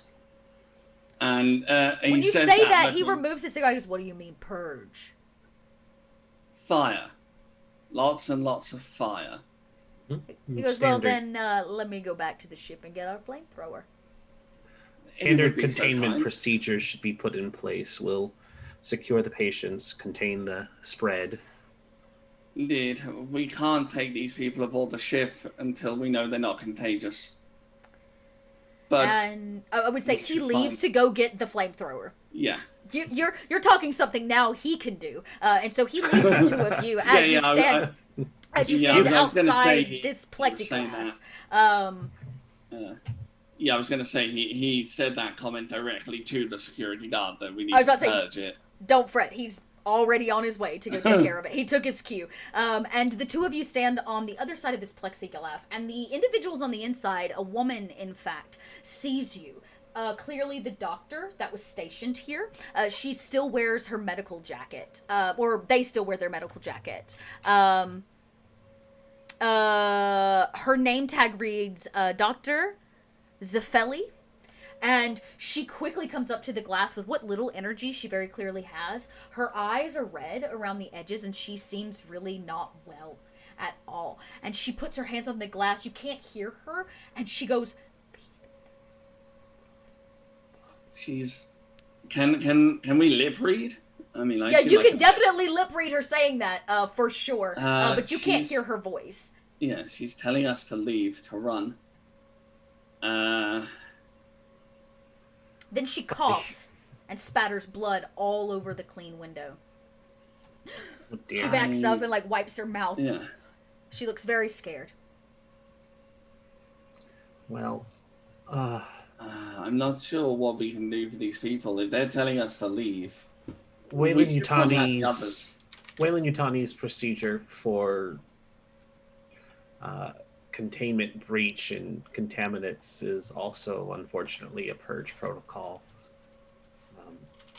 That, of course, is a last option. We should try and see if we can do Indeed. anything for these people before we let Hirsch know.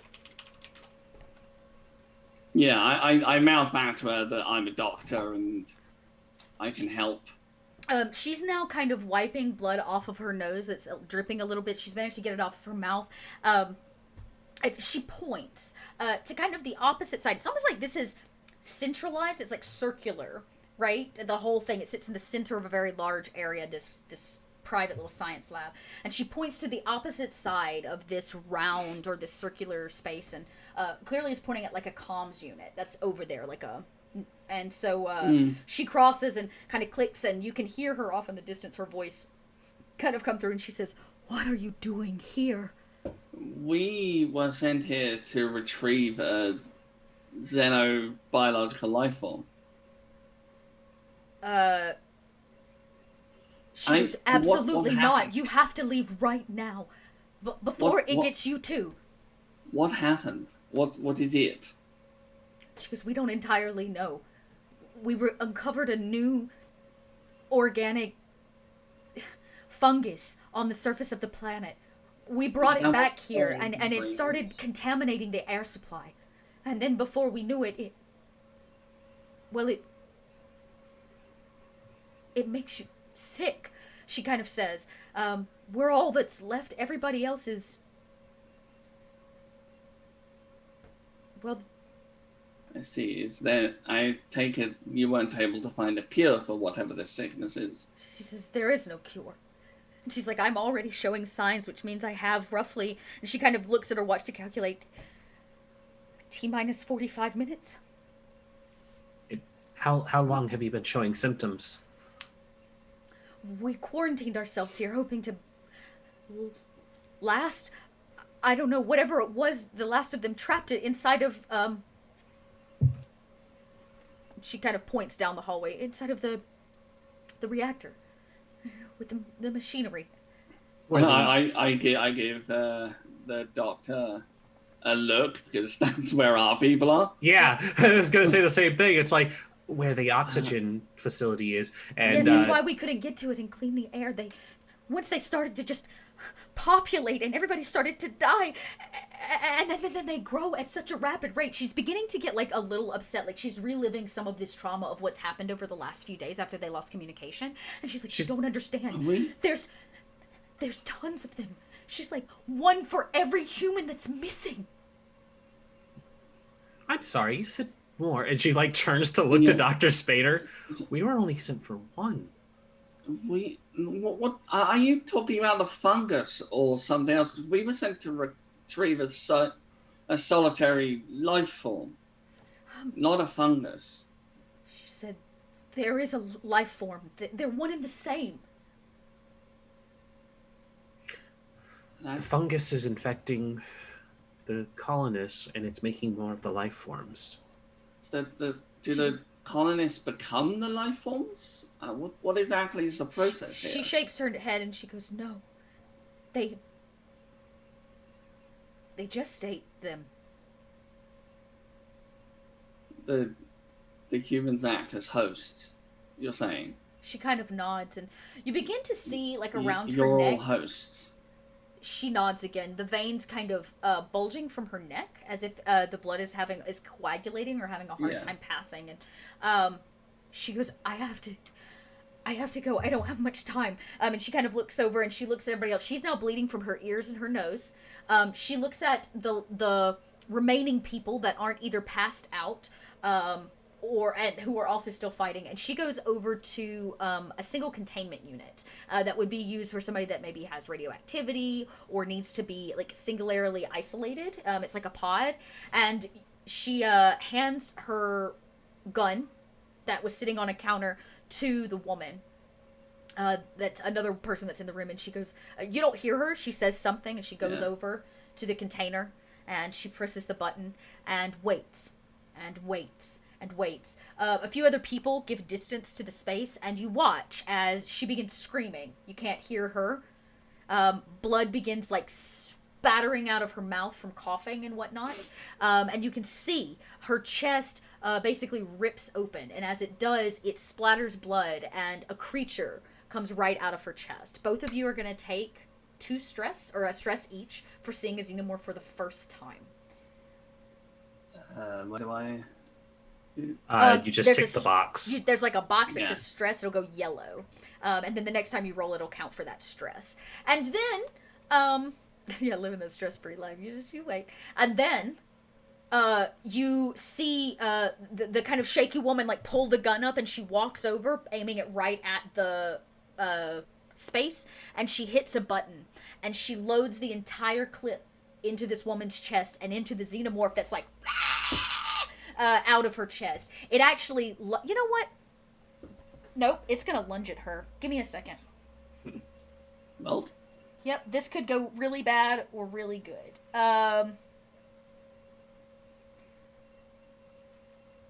Okay, this woman's gonna have to make...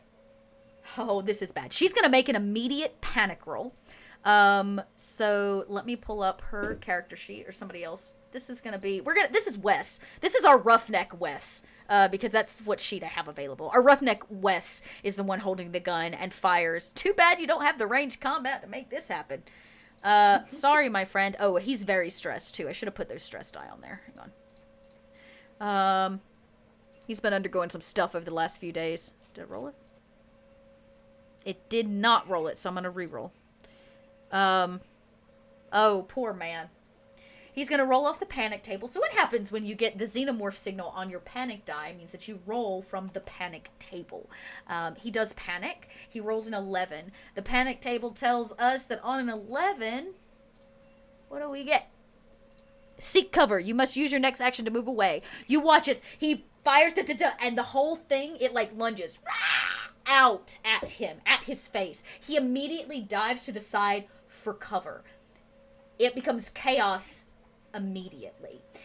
This tiny creature, you see it for the first time, is kind of four-legged and has a massive skull, like cranium, but it's only about this big, and it runs with the tail kind of flapping behind it. Yeah. The people begin panicking. What do the two of you do? And then we're gonna cut. I don't think we're going to be capturing that on our own. We need to find the others now. There's a mix of the like panic and also curiosity at seeing the life form burst from this person's chest, but she does her best to compose herself and not wear that on her sleeve. And it's just like, indeed. I don't think I was going to suggest maybe taking one of them as a specimen if they were a host, but apparently we have a pick of a proverbial litter to bring back to Weyland-Yutani now. Indeed, but we still need to get the others here as quickly as possible. If we can sedate and contain one of the hosts, we can make this job significantly easier. About this time, down the hallway, you hear a flamethrower sets off down a hallway. He's doing what he was told. That's just so that you know. And the two of you have this conversation while inside with no sound is mass hysteria. The two people that are passed out are still passed out. The other two people, as well as the roughneck, recover from this, and the gun is picked up again. This little creature dives and bites the neck of one of the people that are in here and, like, latches on. And in panic, the roughneck fires once again. Blah, blah, blah, blah, blah, blah, blah. Hitting the person. Is the roughneck one of the people who's infected? You don't know. Oh. I was about to say, no. I mean, are they one of the people in the room? Yes. Yeah, they're in the room. All of these people are inside the chamber. And he fires off a few rounds, killing the woman and the creature that's attached to the neck. It falls to the ground. She falls to the ground. You just witnessed one person kill another. Both of you take 2 more stress. Or take a stress each. Yeah, I was gonna say, that's... Sorry. 2 2 stress across the both of you. That's what I should have said. That's... Doctor, do you happen to know how many rounds are in that firearm? What firearm? The gentleman's firearm. The one that he just used to... killed that creature with. I have no idea. I know nothing about guns. Very well. We'll need to be careful. No doubt the stress induced from having to kill one of your fellow colonists might have them on edge when we go in to retrieve them. No doubt. Just something to be cautious of later. And, I would say at this point you hear behind you, he walks up, his cigar, big flamethrower strapped to him. He says, I cleared the hallway. Should I move forward? And that round's empty. He kind of looks over and looks at the situation and goes, yeesh. Yeah. Should we help him? Yes, it seems we found the non-existent xenobiological life form. It uses humans as hosts. We need to secure these people and get them trapped and get them contained. Because I'm really mean, you watch as the last figure in that room, something bursts from his chest. There are no more rounds.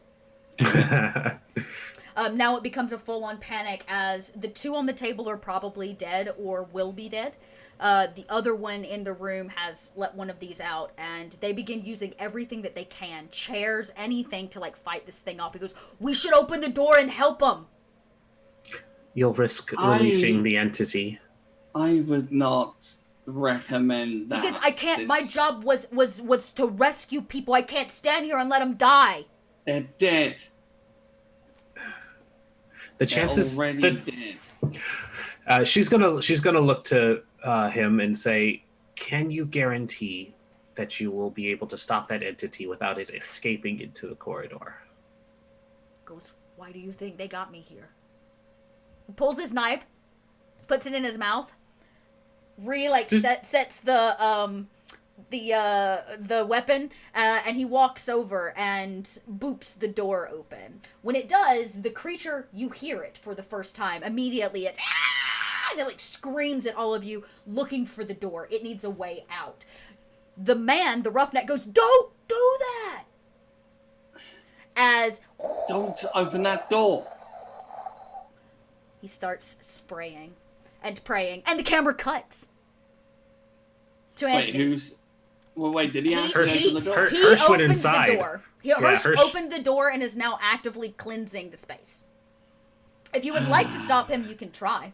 I'm gonna just push the button to close the door behind him. Yeah, same. Okay, I love this. Two scientists are like, that idiot. And he goes in and he begins trying to attack this thing. You hit the button to close it behind him. I'll say I give you the benefit of the doubt since he went in against your will. And you managed to close the door just as, and you see it, Michael. It comes running towards you. The scuttering thing is fast. It's so fast. And its teeth are like gnarled and like out. And you slam the door and you hear it smash up against the door and then flame.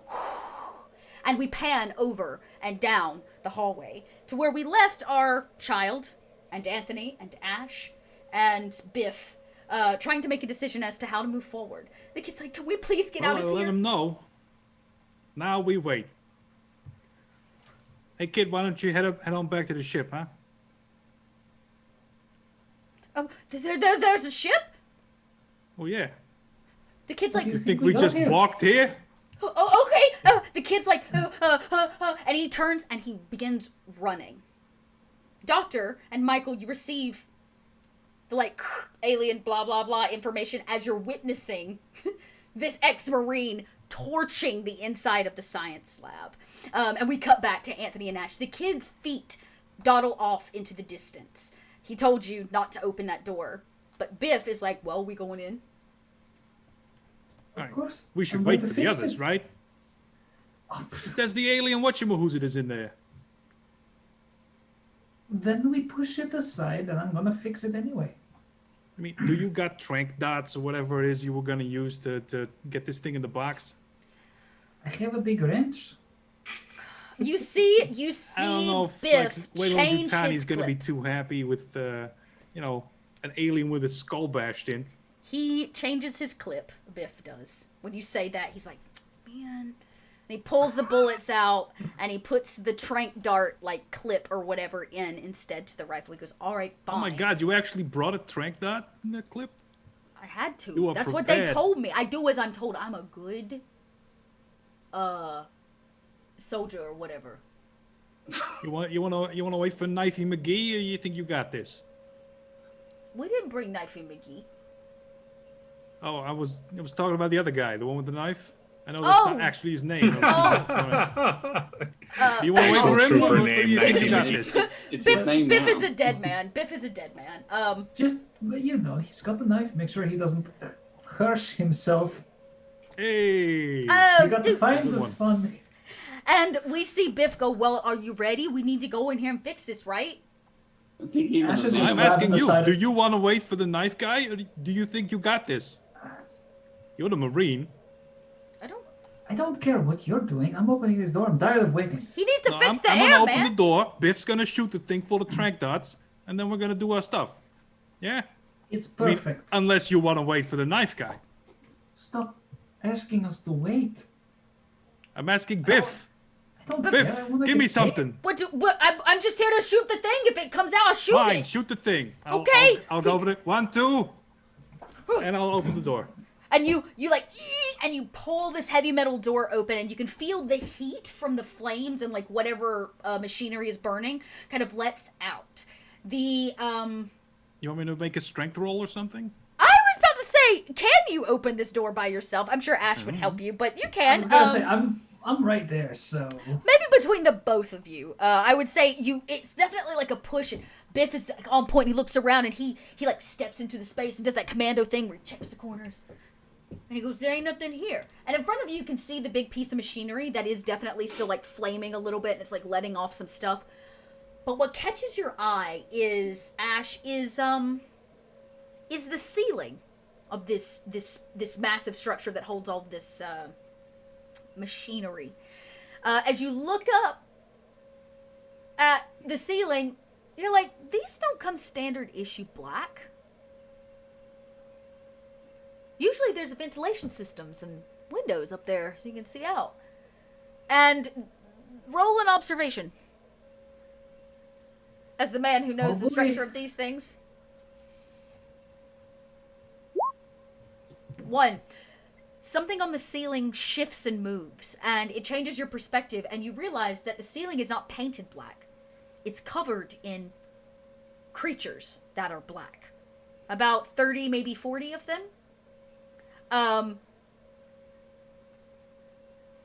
You can take a point of stress because you've never seen a xenomorph before. damn. F in chat for Biff. Biff goes, I'm telling you, man, I don't see nothing here. Before Biff can do anything else, I've created Ash as a very survival instinct character. Survival instinct says the Marines go first, so Ash is going to grab Biff by the chest, yank him forward, and at the same time step back. Okay. Out. Yeah, you switch immediately places, realize what's going on. You and Anthony kind of had the door, and maybe you all just stepped right in. But No, Biff, we have like a little solid mind meld, and I closed the door behind Biff. yeah, and Biff goes, I don't see nothing in here. There ain't nothing. And his voice kind of gets really loud. I didn't see anything either. Ash, you just like Homer Simpson into the bush. You like back up and put Biff forward, and you go to close the door, and immediately from the inside you hear a hiss of the creature, and within about 4 or 5 seconds something tackles Biff from the side, just completely like pummels him, and he disappears out of view of this window, and the space that once was silent and empty now has all these creatures crawling around it. Whoa, that's a lot of space horses. Oh Anthony my God. can also take stress. I don't think Biff's got this. Rip Biff. That is in fact what they do to him. These neophytes, you don't know that that's what they're called, but these neomorphs begin. They're all the ones. You do hear him go, damn it, I should have changed my clip. And he fires off a couple rounds of, you can see it like, and he's a dead-eye shot. Hits a couple of them with these tranq darts. It does, in fact, it doesn't look like they have any armor. It goes right into their chest. And a couple of them, like, if you watch, fade off, but there are far too many. I'm stepping back. Yeah, you step back from the door, and you watch as, or if you would like, as Biff is completely consumed by these creatures. He is, all you hear his screams as they drag him off towards the ceiling in some way. And about this time, around the corner, come Michael. Oh, yeah. I was going to say, can I just do one thing? Totally. Total improv here, but I do have a welding torch. It does have to have a fuel source, right? It does. Can I essentially just, like, puncture the fuel source, toss it in as a makeshift, just set it off, boom? You want to open the door again? That's you. If Okay, you reach for the handle, I'm going to stop you. That's okay. You can do that. You could try to set the whole thing off as a big bomb if you wanted, but you do have to open the door. Does the door have a window or view screen or anything? Yes, it does. There's like a view screen. You just watch Biff die. Can I shoot that out with a bolt gun and then toss the welding torch through it? Yes. You can. Okay. You can use what is 1 of 4. So bolt guns come with 4 standard issue like bolts. You can use one of your bolts to pierce through it. Yeah, you can do that. Let's get a roll. This is a ranged combat roll. Let's see if you just actually, because it's also a small target. You gotta trying to I'm break gonna it be, open. like, inching back from this. Being Yep. like, I think this is go away time. Okay. Success. Well done. You fire one and it pings the glass and it shatters it like inwards and open. Now you can hear the sounds of these creatures crunching on the body of Biff. Oh, that's They unpleasant. are running around. The sounds of their bodies is like cockroach on your kitchen floor in the dark. It skitters and crawls. And you are going to try to toss this thing in. How are you setting it on fire?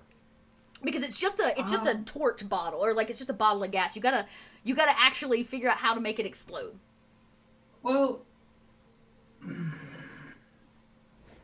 there is fire inside of that, right? There is, but it's not like on fire. It was on fire. Damn. It's now just like Okay. simmering out. So like it's not burning actively. They are nesting here now. So you would have to find a way to. You could shoot it if you had a gun.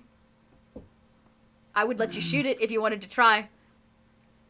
I don't have a gun, do I? Biff has a gun. do, It's on the but- floor just inside that door. I'm not stepping in that door.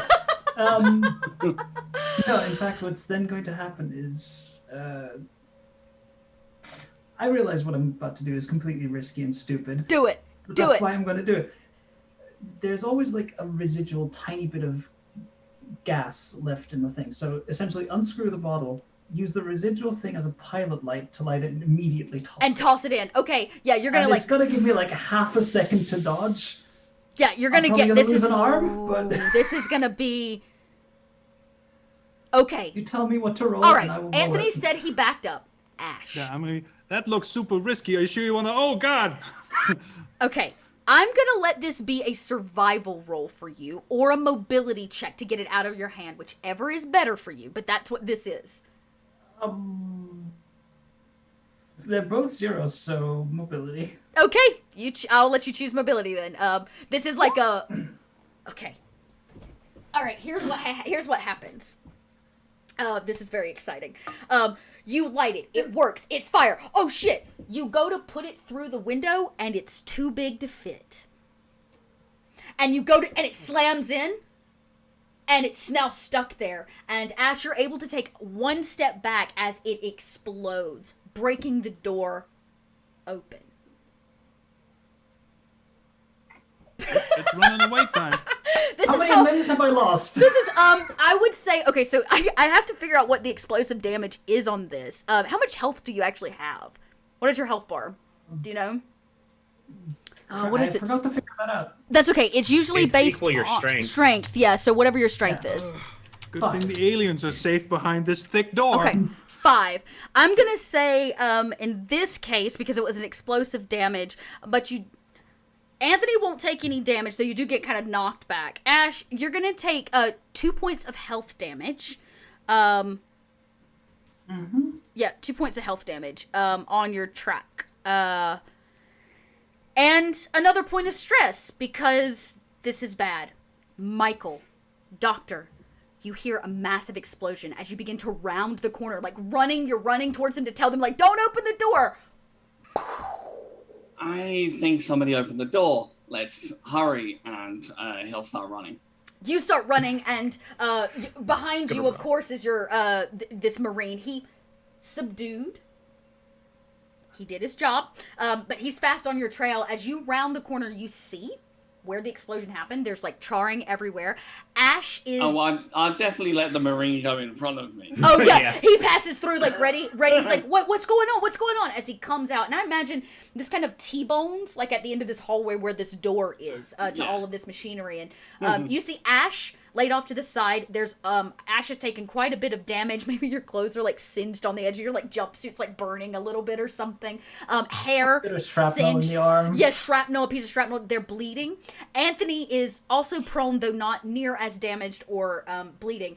And I'm gonna say that I let go of the briefcase as I exploded back, so it's towards the aliens a little more. okay, Oh, no. sure, I'll give you that. I'll give you that. The briefcase like slides forwards toward the aliens, and our lovely Marine rounds the corner. He goes, "What's going on here?" As he turns to look, all of the creatures on the inside. First off, he sees Biff's body. He's going to take stress. He sees the xenomorph. He's going to take stress. Where's all Hirsch here? And then he immediately goes, fuck, as the creatures see that the door is now open. And they begin rushing it like ants leaving an anthill. He opens fire with the flamethrower. He goes, run! And he's going to stand and try to hold the door. Don't have to I'm tell gonna us try twice. and duck underneath it to get the briefcase. Okay, make a maneuver. Or a mobility roll, I'm sorry. A maneuver. Can I mobility. try to grab Anthony or Jim and... Nope, Anthony's gonna make this turn, and then you can grab him if you want. Let's see how successful that Anthony actually is, because you may not need to grab him. Let's see. Oh, Yeah. success! Anthony maybe dive rolls or like slides on their belly and grabs the briefcase. Now, Michael, if you I want to have get this split second of going to run, then I'm gonna be forgot. No, the gotta get my briefcase. briefcase! But Michael, back. if you want to help, because here's the thing, Anthony is now in the line of the stampede of oncoming neomorphs. Yeah. Yeah, I'm just gonna grab him and be like, run, you idiot! I'm gonna nice. help Ash up. Okay, let's get... the doctor helps Ash up. Ash is very, I would say, pretty injured. You see the shrapnel, you see the damage from the explosion. The creatures, a lot of them, you can hear them, like, being burned. They're kind of screaming as he tries to hold the door, but 2 or 3 of them slip past and out. That is what you all see as you begin running. This is going to be what is known as proper combat. So everybody needs to roll their initiative. I believe there's actually an initiative die at the top. You can just hit initiative die. Yeah, there's initiative dice, yeah. Ooh, a There's card and initiative dice. card as well. Yes, What's that it will put you in order for me, but this is perfect. Okay, so I'm gonna have Michael and Anthony roll off. We suck. 3 and 3. Okay, the doctor, look at you go. Damn. For the sake of this, because there are so many damn xenomorphs, that would put... I'm going to Roll them as one. roll them all at the same time. It's just kind of like a 1, and then I'll figure out how I want to move forward if like things split and get weird and that kind of stuff. So 8, 4, the 3 and the 3 making... Did we get a re-roll from Anthony on your die? On your... Oh, do we want to re-roll? Okay. Yeah, sorry. Yeah, You we rolled both the got same 3. thing. Yeah, you both rolled the same thing, so... Yeah. Oh, I'll push my initiative because that seems Perfect. smart. Take a stress if you're going to push. That's what we do, right? Yeah. You don't have to on initiative. In this case, you just rolled the same thing. I'm just trying to figure out who goes first. Oh. Yeah. But yes, that's how you would do it in-game. Okay, perfect. So it will be Michael, and then it will be Anthony. How do you push, just so I know for future reference? Yeah, great question. So in the game, anytime you fail a roll, you always have the option to push that roll. When you push the roll, it allows you to re-roll any non-successful die. What happens basically is there will be, when you roll, I believe there's an option that just says push. Let me see if I can find it. If not, then it's just a re-roll. Make secret rolls, story points, experience points. I thought there was one. Maybe not. Yeah, it doesn't look like it prompts. That's okay. You basically re-roll a certain die, D6s up to the ones that didn't roll a success, and then they can count as successes, but you take stress before you get your re-roll. Before you you get get even your more re-roll. dice. Yeah, Which so is you get amazing. even more dice. Yeah, so you can push and be like, great, I'm going to take a stress. Now I've got an extra die in my dice pool, but I've also got a die in my dice pool. So, okay, here we go. The Xenos are going to roll. Where I say the Xenos, the Neomorphs are going to roll. Well, good news for all of you. They're not as fast as an average Xenomorph, so congratulations. That makes me feel so much better about our time. Congratulations. Let me pull up the right... We'll get killed just a little bit slower. Just a little slower than the average bear. Okay. Let's roll there. I don't know if it'll do this for me or not. It does. Okay. They rolled a 6. Okay. So the order's going to be Doctor and Ash, which makes sense because you're helping Ash. Michael and Anthony, because you're also like kind of helping one another. And then the Xeno or the Neomorph will go between those sets of people. So Doctor and Ash, Neomorphs, Michael, Anthony, and then let's not forget, he's not dead yet. Hirsch is not dead yet.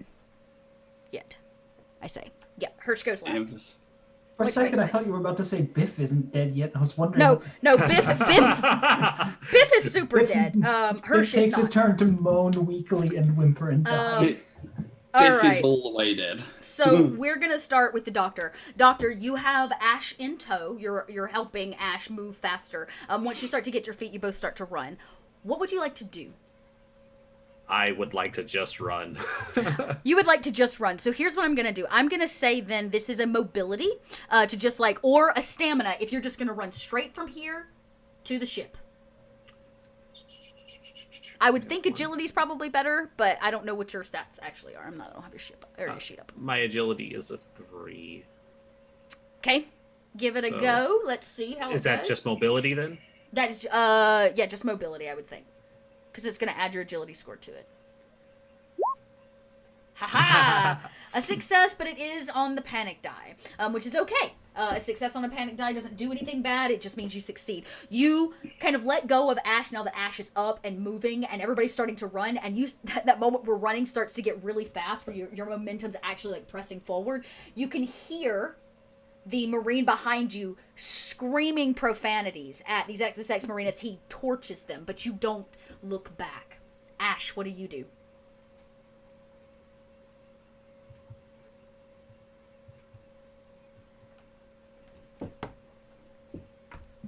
Probably also just run.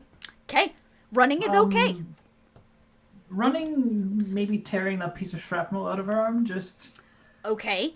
I'm at this gonna, point, it's sure this contract may be lucrative, but there's other money out there, and I'm just going back to the ship. So what I'm gonna say, yeah, this is not worth this amount of money, right? And so I'm gonna say, roll a mobility as well to keep, for the running purposes, like so you don't trip or anything like that, since you're just choosing running as your action. And then, if you would like to pull the shrapnel from your arm, you can do it one of two ways. Okay. No successes on the run, which doesn't mean like you fall flat of your face, but you are much slower than the doctor, and you fall behind. But you're also Makes wanting sense. to pluck this from your arm. I'm going to need you to make a medical aid check. Just to see how bad it hurts. Yeah, I actually 'Cause- have a rank in that. Oh, look at you go. Okay. So you look at it in your arm, it's bleeding a lot. You don't think it's hit any major arteries, so you think that if you like... Well, You go to pull it from your arm, and the pain sets in. I'm going to need you to roll panic. And then we'll see on the panic that's table. not fun. That is not fun. A 7. The panic table says a 7. A nervous twitch. Your stress level and those stress levels of all friendly PCs in short range of you increase by 1. That's everybody, baby. Everybody's stress increases. You go to pull it, but you can't. It is jammed in your arm. You're unable to get it out, and just the pain alone has left you with a bit of a nervous twitch as you hear the creatures on the ceiling. Yeah, and I'm imagining like trying to pull it out and realizing that pulling it out is making all my fingers spasm in a weird way that I didn't like. Yeah, you're like, your hand is you might have hit some major tendons. That's a very high probability, which is not good for you. And, yeah. It's now the Xenomorph's turn, or the Neomorphs. These two Neomorphs, 3 of them have escaped. 1 is behind, but 2 are pulling forward. I think they're going to... The Neomorph can sprint as if having used 2 run actions through 2 zones. Okay, great. The first one bolts for Ash. It's on the ceiling. It can smell your blood. It knows that you are injured. You are the weakest link, and it comes after you. It sprints. It's on top. It's above your head. This turn, it cuts the entire distance in half. Anthony, Michael, you see it scutter over your heads and kind of stop right above Ash for this round. The other one does the same thing. It is trying to get to.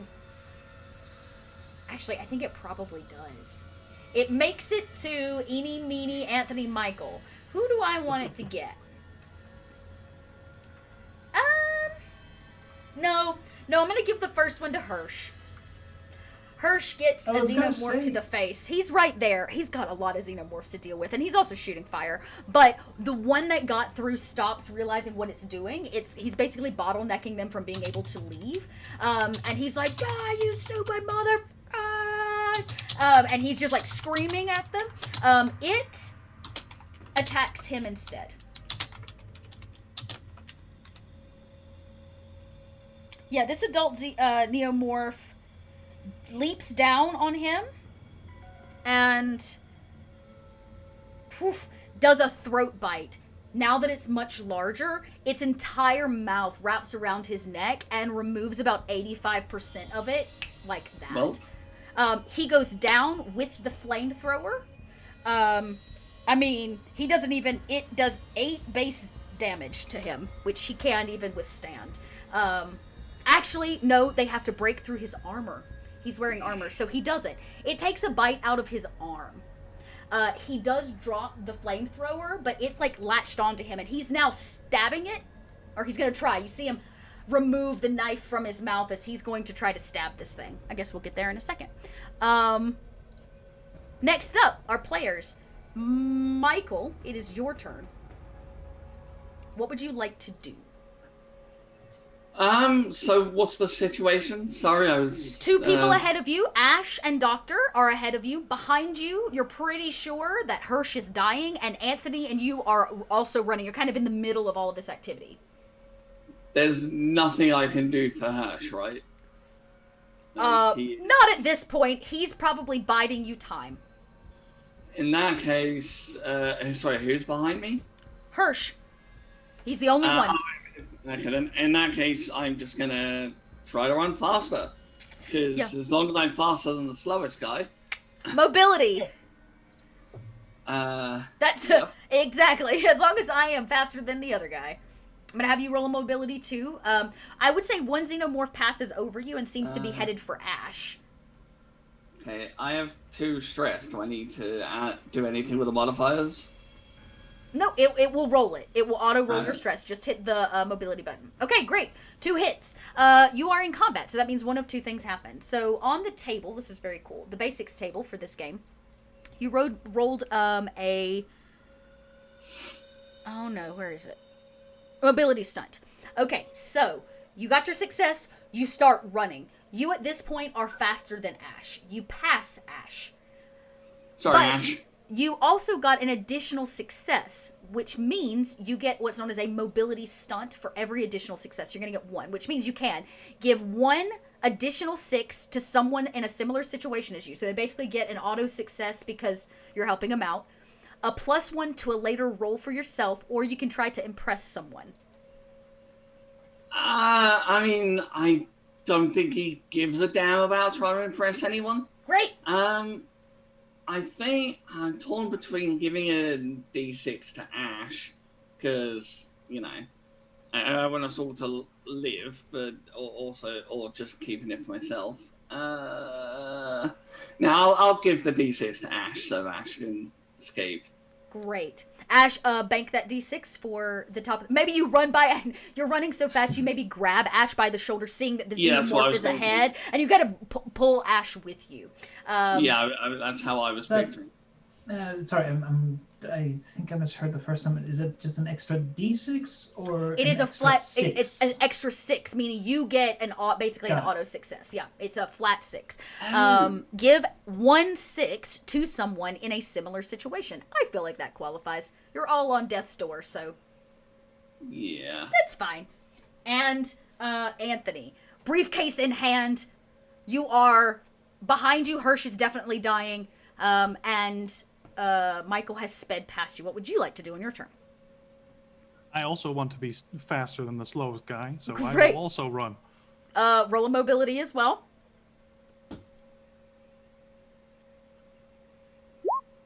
Success!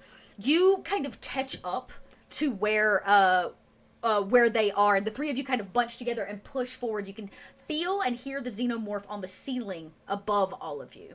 The doctor is a few 10, maybe 15 feet ahead of you down the hallway, running as fast as she can. It is now Hirsch's turn. Hirsch's turn. He is going to try very hard to stab this thing. He's going to try to injure one of these. That was his problem. He wasn't using his signature weapon. He wasn't using his signature weapon. He's going to try. Oh, he gets 2 successes. They don't have... Oh, they do have armor. He goes to stab it, and he does, but it doesn't make much of a difference, because when he removes it, the knife, this xenomorph guts him through with its tail. You see it like loop around like a scorpion, and it cuts straight through his body like a hot knife through butter. He lets out a, you, and says some kind of profane thing as all of you round the corner. And have put some distance between you, and our round starts over. Doctor. I'm gonna keep running. I don't have anything to do. Hey, that's okay. To deal with this. I mean, there are a lot of things, and I remind you, like, you can always duck into different rooms. You can try to find weaponry. You can always you can do things like close off doors behind you, but you may leave your friends. How far ahead am I of the others? I will say you're about 15 feet or so ahead of them right now for this turn. So you can continue maintaining your pace ahead of them, or you can choose to do something. I'm gonna keep booking it towards the ship because the ship has weapons. Great. Do you let the pilot know you're coming? Yes, because I do have.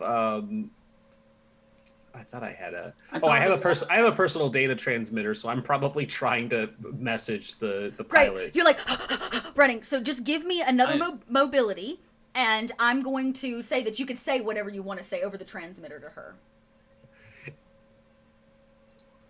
Oh, fantastic! Roll you get your transmitter out. And you're like, I gotta tell her, and maybe you're fumbling a little bit with it. Roll a panic. A 4. On the panic table, a 4 means keeping it together. Look at you. You managed to keep your nerves in check, but barely. And I imagine you pull this transmitter out, and there's that slow-mo moment as you like fumble it. You're like, don't drop the thing, and you're like running, and you catch it. And you manage to keep it together as you can hear the panic set in behind you. And what do you say to the pilot? I say, McWhirr, the things. There are several of them. They're after us. They're right behind us. Get the guns. She goes, Doctor, calm down. I can't understand anything you're saying. There's a child here who's injured. What is going on? The creatures, the alien life forms. They're hostile. They're coming. Get the guns. Did you capture one? No, they're coming. Coming? She goes, what are you talking about? I'll see you in a minute. I'll have the back hatch open. And you hear her, like, confirm this into your comms ear. She's going to be ready, but she doesn't completely understand probably the gravity at which the situation is escalating. I thought we were on an open comm with the pilot. You are, but you still have to have something to, like, speak to her with. It's like a little comms thing. Right? So you all probably heard it in your ear. That conversation is like, the doctor was like, we're coming, right? Okay. Yeah, so I'm speaking into my comm channel. Yeah, exactly. Her direct comm channel out, right? It's like individual walkies. So you too could do the exact same thing if you wanted. But you all heard the doctor radio the vessel. And you heard the pilot be like, okay, I'll have it ready to go. It's going to take you probably 2 minutes to get from here to the main door. I am good with running. She will hustle. Speaking of good with running, Ash, we'll say that you have your 6. What would you like to do? Which means you can succeed at a thing that you want, but I may still have you roll because of the panic. I'm trying to decide whether or not to do yet another stupid thing. I mean, you can. Now is the time. Yeah, you have a guaranteed success, so strip it away. You can't wait for next episode. Yeah, I've got the success. There's never going to be a better time than this. I still have a shot in the bolt gun, right? You still have a shot in the bolt. Yeah, you still have 3 shots. You can load a new one, basically. Like you would have loaded a fresh one, because you have to load them one at a time. And the flamethrowers tanks are right there. They are. They're Distant, still pouring out of the door. It's distant, so it's going to be a harder shot. They're pouring out of the door, but you could stop and turn around and fire. That's my thinking. Just take one last look, fire, and then keep running. Okay, you're gonna have to stop for this one, or you're gonna take major negatives to the shot. So I am gonna have you make the ranged combat roll, but you're gonna have one success, so it will fire off. But let's see if you have any panic to make with that roll, or you get any additional successes. Oh. Let's find out. Once roll 20 catches up. Oh! Look at that. So you got 2 additional. So when we pull the basics table up, and we take a look at ranged combat stunts. So you can do an additional +1 of damage, swap initiative with your opponent if you want to. You can try to make the opponent make a panic roll, but here, between me and you, they can't make panic rolls. The opponent can drop something or become prone or pushed back. And you can choose to hit an additional target for base damage. So basically, you get 2 additional things on top of the success of hitting the flamethrower tank. I can't do anything that would... Like, it has to be tied to the shot. I can't have it affect the Xeno. Not the one on the ceiling, but you could have it affect the Xenos coming down the hallway, because there's a lot more. Okay. Essentially, I mean, it's gonna have a blast wave, so it's gonna shove all of them back. If you want... Okay. You know what? No, I'll take that back. If you wanted, I will give you a reason why it could hit the Xeno on the ceiling. If that is what you choose to do. Like, because you got your success for hitting the tank, and then you get 2 additional. It's... Honestly, I'm gonna just take those additionals and say that blowing up a flamethrower tank is... I mean, that's a lot of highly compressed fuel going off. It's going to do major damage to everything near and behind and in front of it, but I mean, the whole point is I'm a safe distance away, and so unfortunately is the bastard above me. Yep, okay. So Ash is going to take that shot, shield a little bit from the heat wave, and then look up and just go, "Come on, you son of a herring dog." Phew. We watch the camera as it follows this thing, and it pings and hits Deadeye, the flamethrower that was sitting there. An explosion goes off at the door. Pushes all of you forward. I would say it probably chars a bunch of the xenomorphs still filing out of it. And for the funsies of it, the bolt that you shot out of this thing pings with the explosion back and hits for 2 points of damage the Xeno on the ceiling. It passes through one of its legs that's holding it onto the ceiling, and it falls right in front of you, Ash, to your feet. Not on you, and it's not its turn. Oh, yes, it is. But it is damaged. Oh, yes, it is. Sorry, my B. It definitely No, is. it's turn. Oh. Okay, that's my favorite moment of the session. You're not. Its arm, Don't worry. like you're you not basically fucked. Oh, wait, yes, you are. pop it off entirely. It begins to kind of bleed and scream. As it kind of stands up missing an arm, and it's going to try to attack you, Ash. You are right here. It's going... Actually, I can do this. Oh, I see. They want me to random roll. What does it do? Okay. Oh, it does a throat bite. The Neomorph bites your throat. Roll for the attack using base... let me do it... Because I can't do it with panic, so... how many? I see. We are only looking for 6s. That would be 3 successes on you. Are you wearing any armor? None whatsoever. Other than, like, unless this Enviro suit is armor, but I don't think it is. Okay. It stands up. It looks at its arm on the ground that it lost. It looks at you, and its head reaches forward and bites your neck, Ash. Its teeth sink in. Maybe all of you hear Ash cry out behind you. This causes what's known as critical injury. As it pulls back, your throat begins spilling blood. And it does basically the rest of damage for you because you're going to bleed out from the wound. Yeah, that's it. And we watch Ash in this brave moment. You killed a bunch of Xenos trying to come out of that door, though. They lay like crispy and like fried. But Ash, your body, like, knees first to the ground, and the Xeno, like, spits out, because they don't eat it, it spits out what little bit of flesh it had left as it looks ahead to the three of you who are still trying to escape. Ash, you may pick an NPC. We have the pilot. We have the kid. We are out of Biff. Technically, we still have the roughneck. By the way, the one that was in the med lab, the roughneck, so that would be Wes Osterman. He is alive. He got out because of he was the only one that so far nothing popped out of his chest. You've got Augie, which is the kid. The doctor is definitely dead. I'm just gonna take the other roughneck. I mean, I'm Perfect. Wes it is. Wes is covered in the blood of other people. He is highly traumatized at this point. He has been on board this station for the last 72 hours or 48 hours in this situation. So he's very, very stressed, and he just killed one of his own teammates. Better yet, we'll say it's his wife. no. He had to kill his own wife when he misshot. More than likely, and for the shits and giggles of it, their child is Augie. So there you go, Wes. We'll drop you into initiative when we loop back around. Yep. As I imagine, Now, you're also trying to escape now, as you've heard the explosions, and this place is not doing so well. It was a good day to die. It was a good day to die. And you have all lost a teammate. You hear Ash scream out before their throat is gone. I mean, we see it happen, right?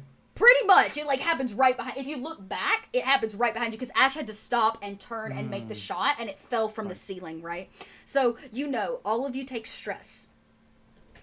This is getting more and more stressful as the day continues. Fun times. But then I'd kill you. There is a Xeno, another one on the ceiling, that is targeting all of you. It's going to cross the distance, and it is now on the ceiling above all of your heads.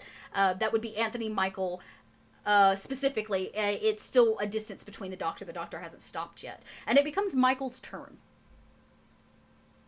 Well, I did say faster than the slowest guy, so I guess I'm just going to try to run faster. Yeah, mobility again. Screw this for a game of peanuts. Mobility. But that was an epic way to go out, though. It was super epic. The idea of, like, getting that extra shot and it pinging back and hitting the Xeno is, like, or the Neo is perfect. Like, I'm so here for that. There it is. Sorry, my brain was derping. I couldn't. Oh, you're fine. Take your time. I've got to get my book in front of me, though. That's... Okay, so you got a success.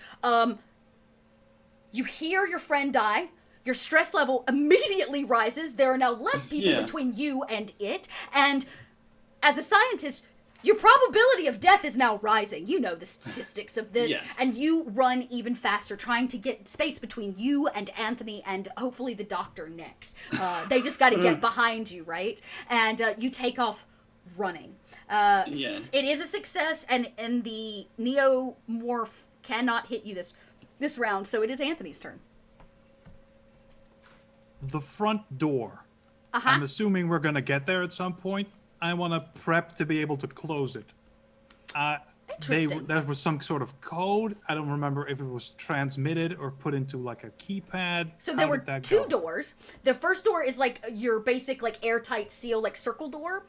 The second door, like you down a hallway to the actual atmosphere, like the decontamination hallway, basically, is the one that needed the keypad. Okay, keypad. Now I remember that the two Marines had the code. They did. I need a code as well, so I'm gonna like prepare to hack that thing. Maybe we see you like running and you break it. You're like, gotta get ready, and you're gonna have to hack it because you don't know their passcode and you don't have a Wayland Yutani like key card. So we're gonna actually see you make a roll Would here. I have a Wayland Yutani key card, or any of us? I mean, you might, but he can do it. I am a corporate stooge, so That's true. Okay, here's what we'll say. You can make a comm check because you've already hacked into this place kind of once. You can make a comm test and a comm tech test, and you can reset the password to whatever you want.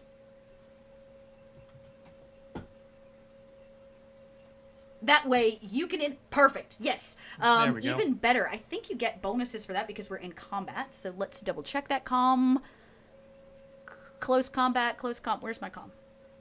Ranged piling, observation, mobility, comtech. +1 to a later related roll, so you could hold that +1 if you wanted.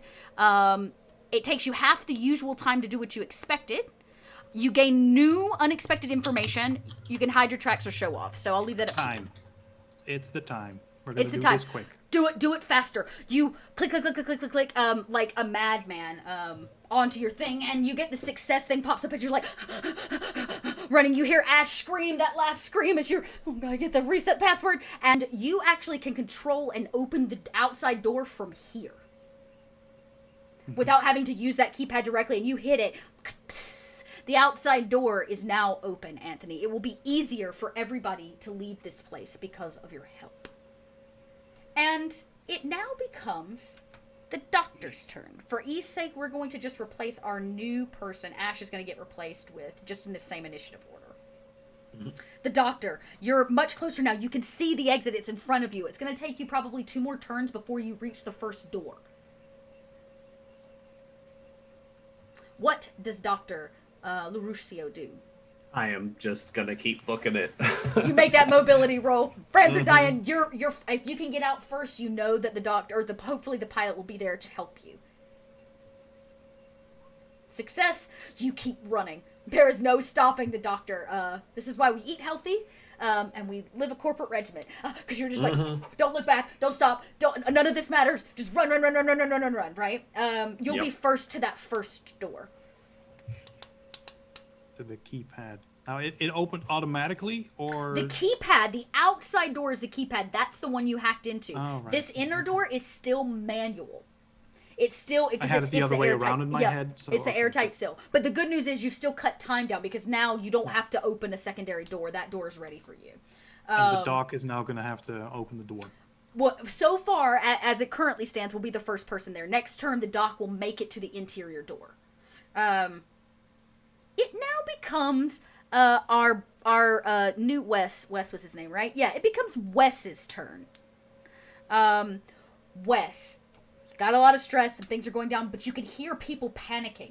The explosion, they were dumb enough to do what they were told not to, and they opened the door. That means you need to get the heck out of here. If they got here on a ship. That means you got away off this planet. You haven't seen your kid in days. You assume that they're dead. You're moving. And you round the corner and see a doctor, like wildfire, like dart past the end of the hallway, headed for the main door. What do you do, Ash? Take one quick... Yes, okay, I'm not muted. Take one... I'm sorry, that's the cat. Take one quick look, and hearing these strange mewling noises of the aliens... Yep. Realize that way's bad. The doctor's taking the right direction, and just immediately start following, shouting out something along the lines of, just get me off this damn place, just get me off this place, you're panicked. Please get me out. You probably have a gun with no rounds in it. Your hand's still wrapped around a weapon for security's sake, and you're just like, this big just try to fire over the shoulders. Yeah, just just like, and it's just clicking. There's no rounds in it. You're just doing it. So I'm gonna also have you make me a mobility check to like catch up to them. Okay, dope. Let me just pull up that.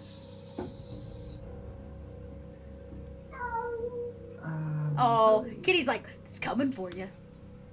Those xenomorphs sure sound adorable. Poor Wes. Poor Wes. You round the corner, but it's not that cool like slide motion where you like slide into everybody. You slide, trip, hit the wall, and like smash into it, and you see all the xenomorphs coming out of the hole way down at the end of the hallway. You see there's been an explosion, you see dead bodies, and you see a man on a keypad, like tapping away, and you see Michael as well. Both of them are running at you, and there's a neomorph on the ceiling. This is the first time, Wes, that you have seen a full adult-sized one. You've been locked in that quarantine for a few days. You can take another point of stress. It's much bigger than you remember. They're not that big when they come out of people's chests. So, want more stress. But I don't want it! I don't want it. See, here's the thing, stress can save you or it can fuck you. I don't want it. I just want exactly. it gone. But you're still on your Yeah, feet, and there are two lightly people dazed. between you and the neomorph, so it's now the Yeah, neomorph's between- turn. Between slamming into a bulkhead and getting eaten, slamming into a bulkhead is the better choice.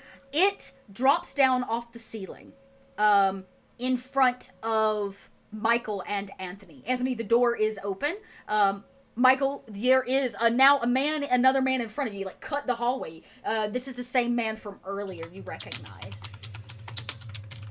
It has to choose, and I'm gonna say, I don't know if it really matters. I'm just gonna roll the d6 and see what it does, then I'll tell you which one it picks. D6. 4.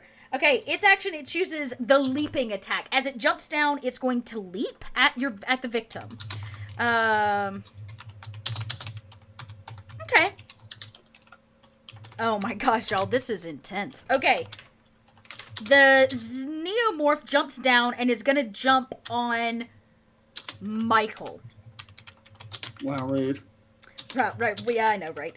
So it's going to make its base attack.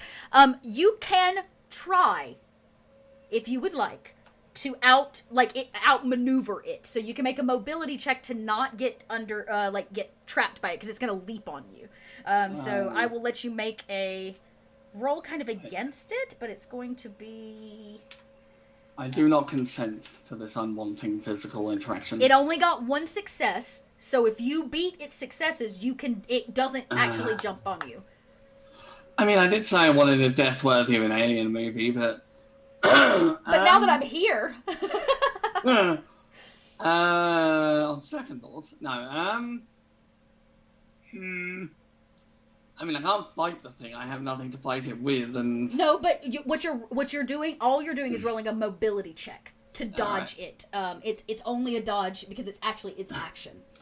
No, just turn around and shout, "Witness me." See? No. You totally did it. It drops out of the ceiling, and maybe out of, like, sheer panic, you do that thing that everybody does where they hit the ground and cover their heads, and it dives, and it dives over you. Just nope out the way. Yeah, it basically, you're like, whoop, and it yeets over your head and kind of, like, slides down the hallway. It only has, oh no, this one has all 4 of its legs, just kidding. Its 3-legged friend joins it. Now the 2 of them are at the hallway, and you can see they are pissed. And they've got eyes on Anthony and Michael. Well done, Do I get extra stunts because I got 3? No, it's on your turn you get the stun. I mean, you can if you want. If there's something specific on the table that you're really, like, handy about, but basically you were trying to outroll it to not get pinned to the ground. That is all that roll was. I was just wondering if I could just be like, he does not stop. Like, he does not... Like, oh, you duck and keep running? Yeah, absolutely. Yeah. I would say with the 3 versus 1, yeah, you duck, it yeets over you, and you just keep running. And don't miss a step. Because that was a really good roll. I will totally give you that. It's now Michael's turn. Speaking of, Michael, what do you do on your turn? Your real turn, not your dodge attack. Oh, sorry. Yeah, what are you doing on your turn? Sorry, I was chatting to someone on Facebook. I'm the worst. I'm just gonna keep running again. I would say then another mobility check. Yeah. You maintain your footing as you duck to miss the alien. Do I get the 2 successes added on? No, you're gonna need to roll another mobility check. That was simply dodging its turn. This is your turn. Okay. You get a success, but you are gonna have to roll with the panic roll. You keep running, but I'm gonna have you roll a panic roll, and let's see what that makes sense. I mean, I just had a flying xenomorph. You did. It came right at your face and barely missed you. Like, I imagine the tail, like, dodged right over your face. So roll the panic. It's a 6. Guess what? You keep your business in check. You manage to keep your nerves in check, but barely.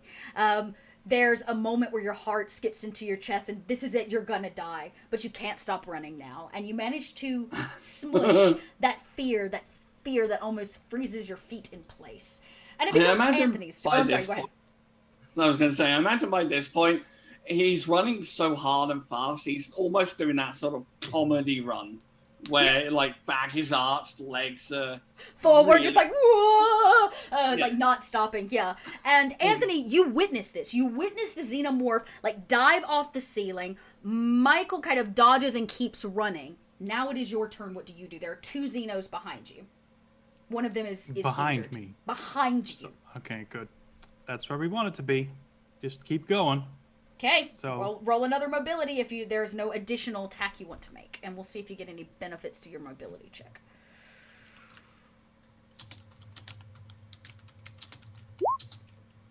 2. Nice. Hey, very nice. Yeah, you successfully do that, and I think you would get an additional mobility option, which is give a 6 to someone in a similar situation or a +1 to a later related roll. +1. Great. Hang on to your +1. We'll give that to you, which would be like when the modifier box pops up, you just add a 1 there and it adds an additional die. As we see you also continue running, you and Michael are allowed, like, now next to each other. And, Doctor, do you run and finish your run to the door? There's now a new man screaming behind you. You don't know who it is. Maybe you don't care.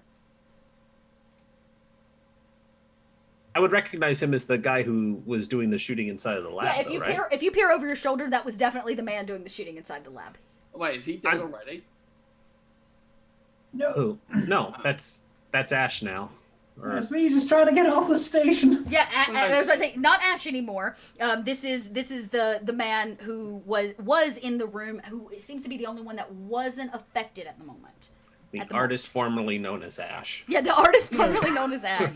No, I was just wondering because you said he was screaming, so I was wondering if he was dead already. No, Oh, he's no. screaming because this is a panic. He's got the most panic out of everyone. Terror screams, not dying screams. Correct. Very apologized. I'm gonna book it to the door, and then the doctor's going to wait there. And is there like just a keypad for the outer doors to shut?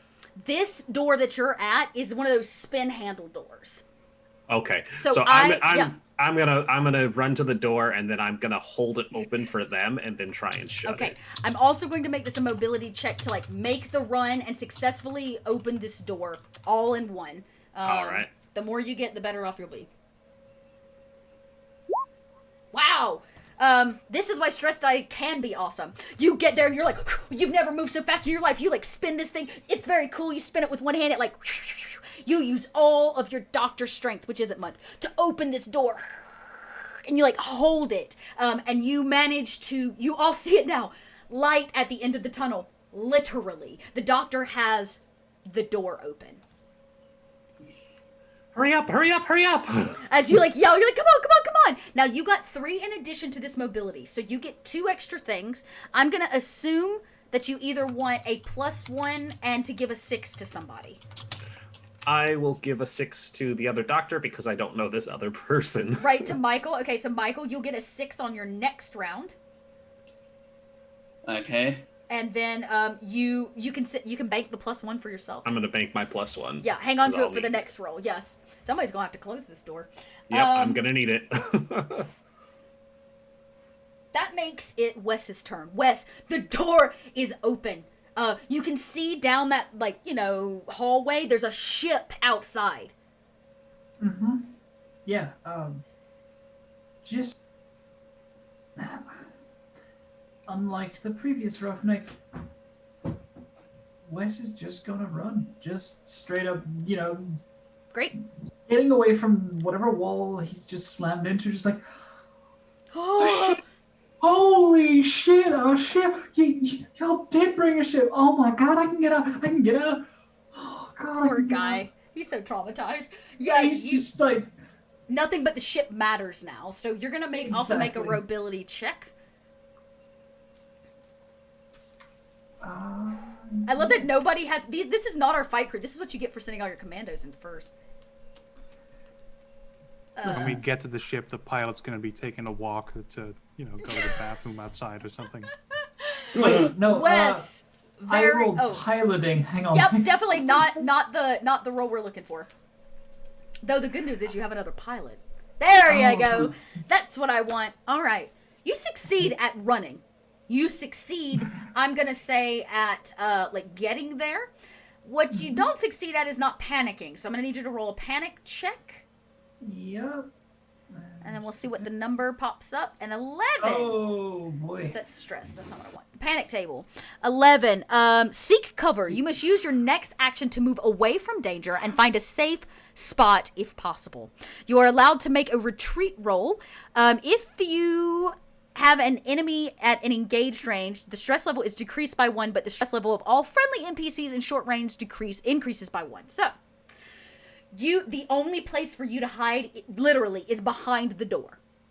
Mm-hmm. So you duck behind the door. You're now your stress decreases because you're safe. There's definitely a doctor and 2 more people between you and these neomorphs. So decrease. Everybody else, take a stress. Doctor, this man almost knocks you over as he tucks and ducks behind the door that's kind of open against the wall. He's like a kid hiding behind his bedroom door. That's swung Still open. holding a gun. Still holding still an empty gun that's just like clack, clack, clack. This poor guy. It's amusing because this is exactly the panic roll you rolled for him earlier. Yeah, exactly. Yeah, yes, it was. Yes, it was. Yeah, he clearly seeks cover is the answer for him, and it's now the neomorph's turn. These 2 neomorphs are going to cut the speed, or kind of use their entire turn to break the distance between Anthony and Michael.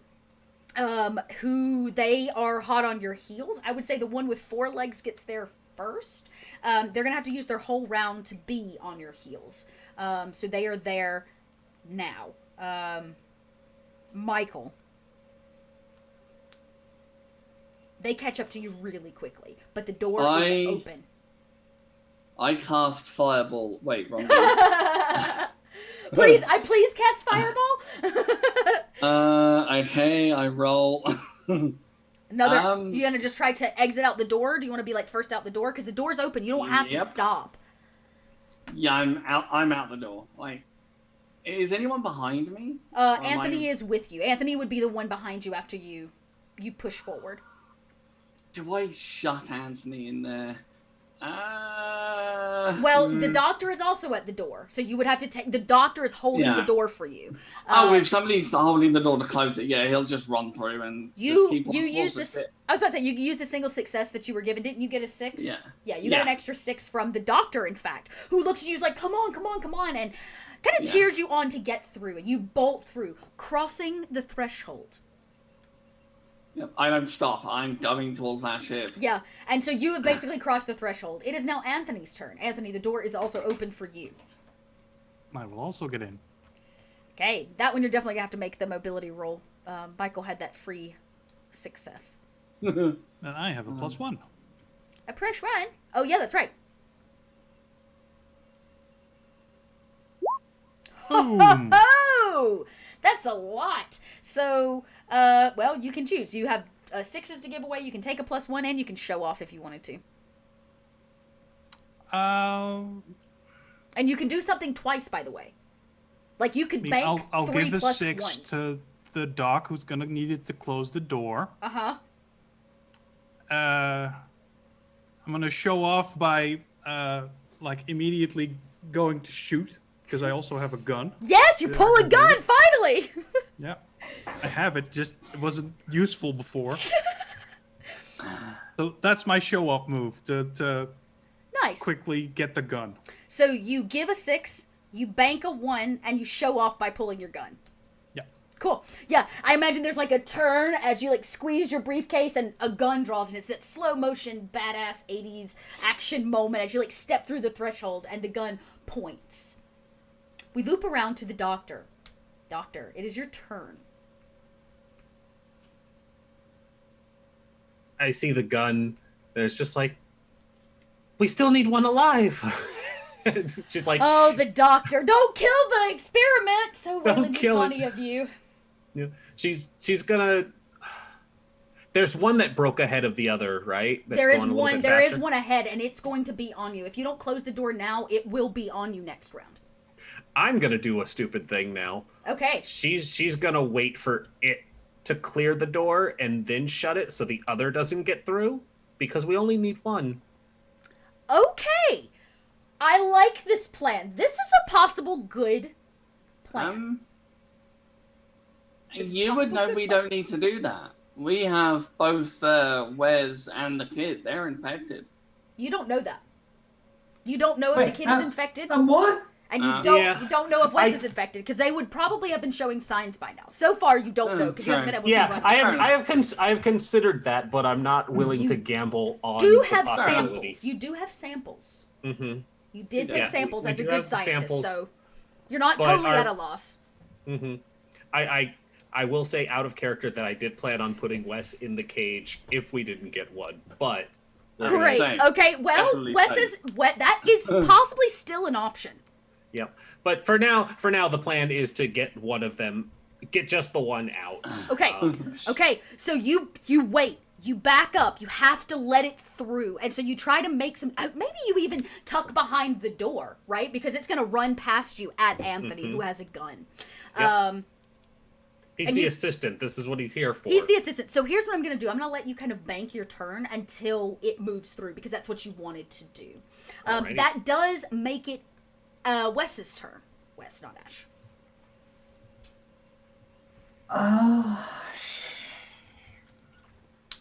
Do you slip in around the door because it's going to be Wait, you and a wait, Xeno wait. Neo trying to I get through? think I'm gonna use my personal safety thing because this is too dangerous.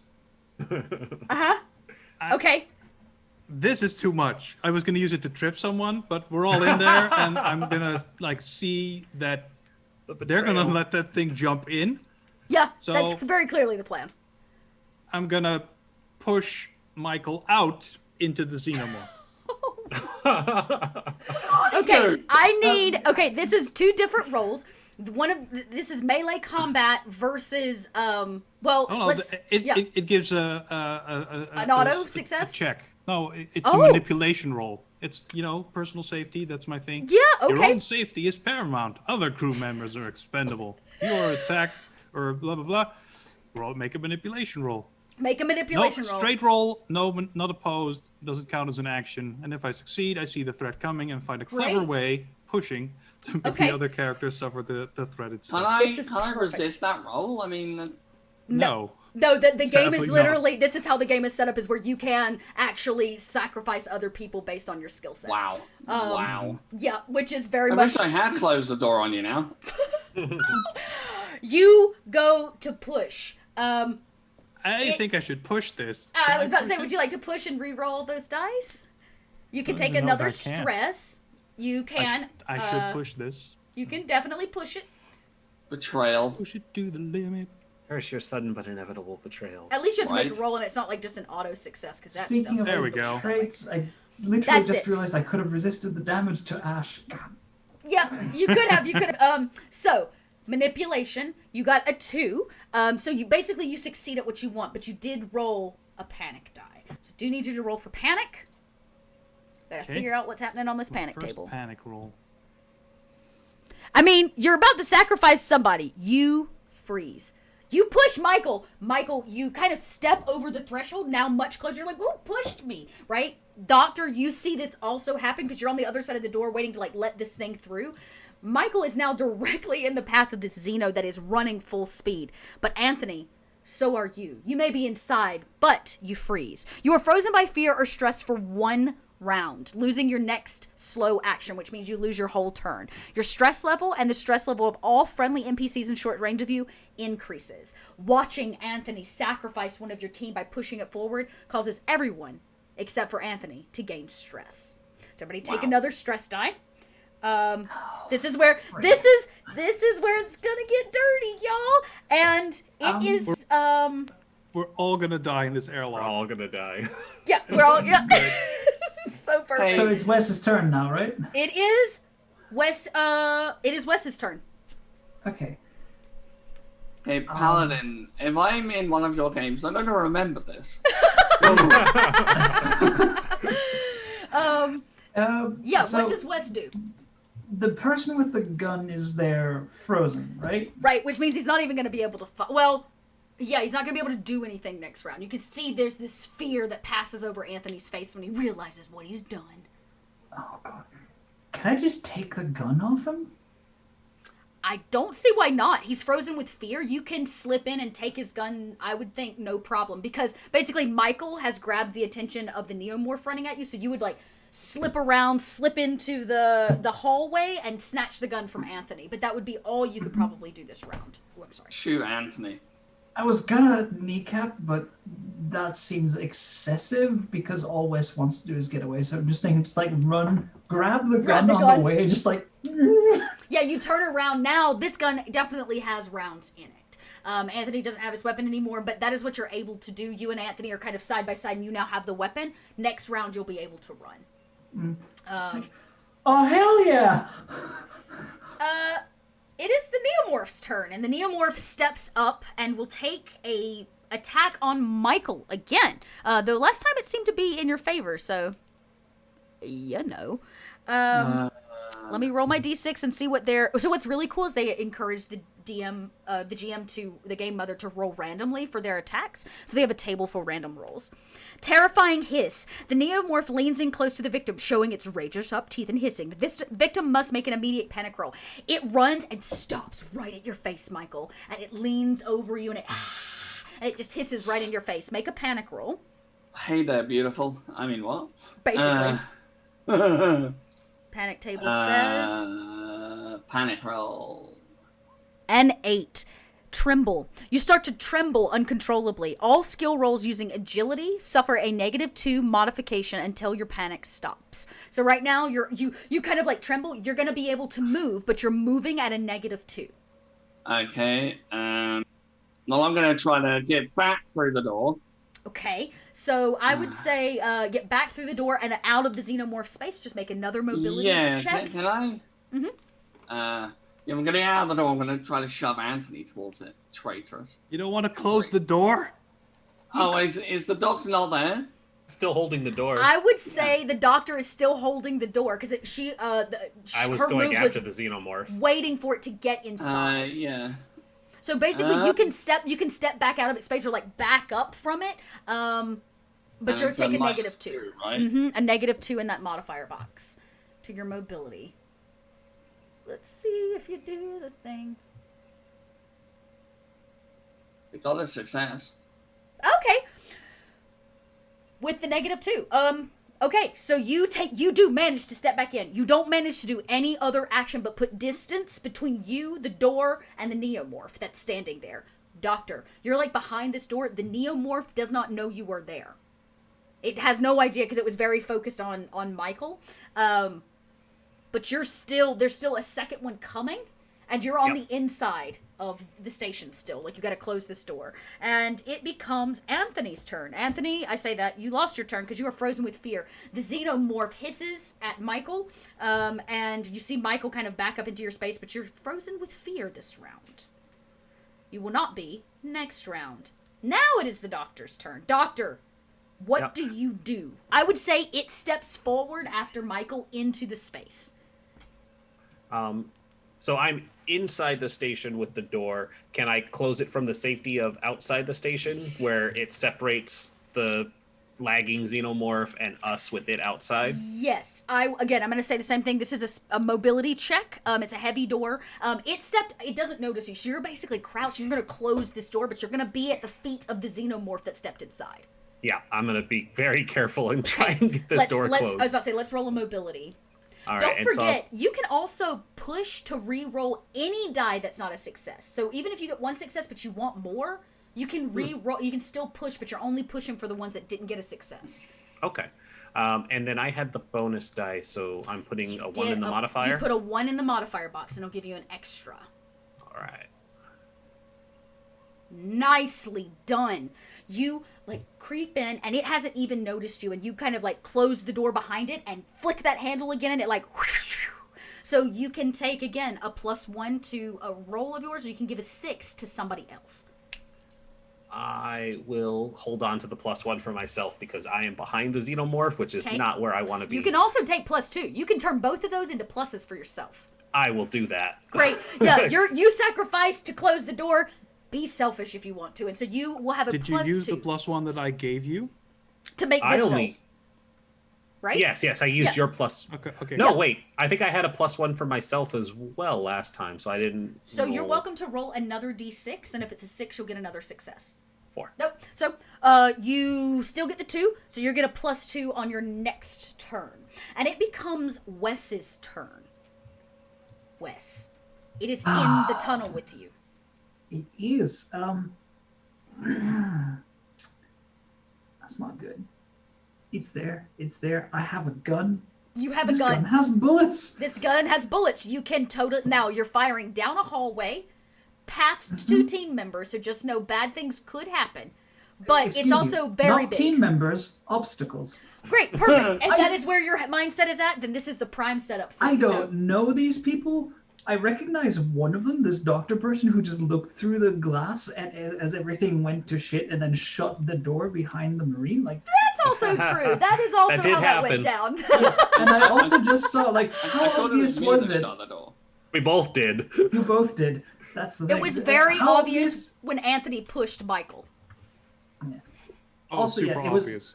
How You saw me obvious was it- checking to see that the doc wasn't going to close the door and that the xenomorph was going to get inside. And you saw me make that calculation that I was better off, or that we were better off. Oh, That's Like- not what's bothering Wes. What's Oh. bothering Wes is the doctor who was holding the door open Oh, okay. until the neomorph was through. yes. So you can see that there was very purposeful choices made to sacrifice other people in this room and to trap this this neomorph on this side of the door. So these people are all bastards, is what Wes is getting at. By your Fine. standard and what you can probably put together, that makes sense. Yeah. I so ain't done nothing or nothing, Governor. So what does Wes do? shoots the neomorph firstly. Great. You can make a ranged combat attack. isn't it? And nobody gave me any pluses, huh? Nobody I gave don't you any know how pluses. ranged combat works, but it's a bonus 2 damage 1 gun. A bonus 2 damage 1 gun. So you would add 2, bonus 2 damage 1. So damage. Okay, so add 2 to the roll with the gun Okay. when the modifier box pops up. Oh my Oh, god. hang on. Wes is a roughneck, you said, right? Wes is a roughneck. I believe that's his Okay. build. Because then I'm going to remember one of the things that roughnecks have, Mm-hmm. because I had it on Ash, which is Oh, y'all. the long Somebody haul. Okay, yep, the long haul. once per session, ignore all alien results from a single roll. I would like to use that. I think this is a good choice for that ability. Okay, read it one more time for all of us. It's once per session or act, depending on mhm. cinematic. Ignore all alien results from a single roll. Okay. Ignore all alien results from a single roll. So here's what we'll say. You fire a round or 2 off. Actually, let's see what bonuses you get. You're going to have to roll for panic, obviously. But we're going to get the extra stuff that you get first for the ranged combat stunt. So you can dump all those extras into damage if you want. So it would already going to do 1 damage. You could add additional to it.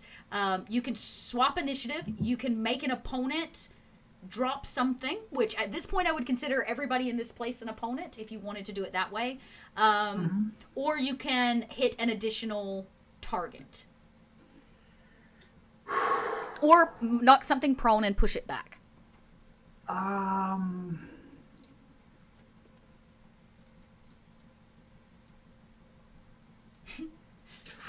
God, so many choices, and all of them would be fun. So one of the things I love about this game is like you're like, okay, I succeeded, but I also get a thing, and here's kind of like how you can manifest that extra. It's kind of fun. In any other situation, I would just go for bonus damage on the morph, but like Wes is panicked and basically just firing at everything. So I'm trying to see like what's the closest result to just mass fire, which I think would be hit an additional target. Yes. No, me. I'm pick not me. gonna.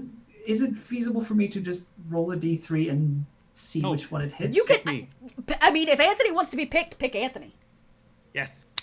So Okay, then okay. Anthony, you get hit. So Hey, in here's your how that happens. Here's how Okay. that happens. I Okay. have the briefcase Uh-huh. in front of me, and you hit the briefcase, and it bounces off and hits me in the head or whatever. Oh the no. damage. Okay, so here's how. Isn't that okay. beautiful? That right? is perfect. So 1 point of damage for that.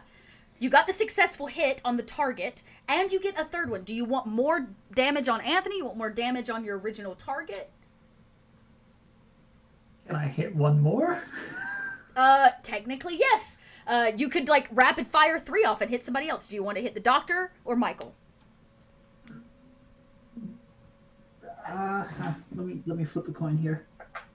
Or, you know what? I have done nothing wrong, so I have On a done 1 that. to on a 1 to 3, it's going to be the doctor. On a 4 to 6, it's going to be Michael. So let's Great. see. I love That's a 4. So The doctor, which makes sense. The doctor is at the very end with the Xeno. And the doctor, you close it off. You hear the Xeno that was missing legs and the rest of them that are still alive, that weren't killed with explosions and fire, smash against this door. Their bodies like thud as they begin ramming it with their skulls trying to get it open. And there you hear the sound of gunfire. Blah, blah, blah. One shot hits the Xeno above you. You see it pass through its body. This beautiful creature that you want to study has been hit. It is damaged goods. And it will take the base damage, which is only 1. It doesn't stop it, but it like you see it tears through the flesh, blood splatters. Then a second round pings and hits Anthony. Probably pings off your briefcase and hits you in the shoulder for a point of damage. Doctor also takes a point of damage. Another random fire bullet strays and hits you as well, maybe in the leg or the arm. You're now injured, Doctor, and bleeding at the feet of a Xeno.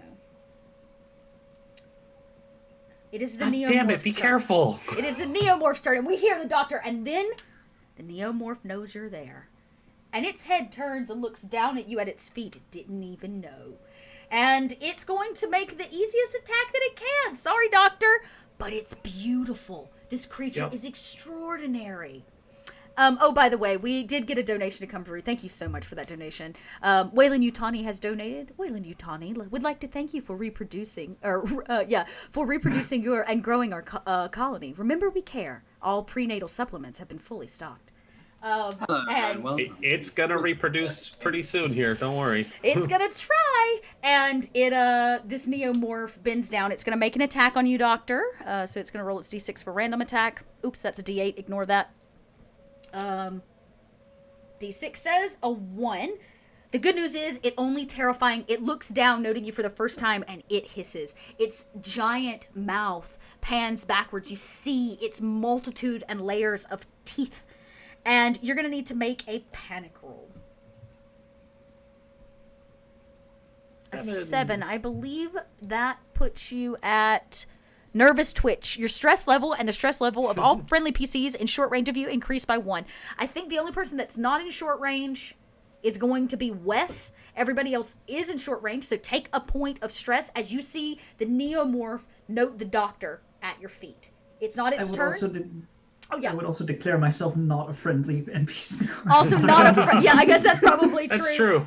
Doctor, it now becomes... No, I'm sorry, Michael, it becomes your turn.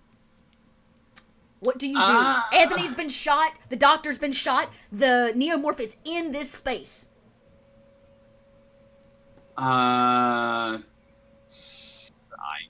don't know at this point. I mean, you can just run. Yeah, I think it's just gonna run. I think it's all Bad the door's self-preservation now. Pardon? Too bad Okay. the door is closed, so there's nowhere to run to. Yeah, there is. The door you Right, opened well, is shit. open. The door, I'm there running are close. two... Doesn't There, that...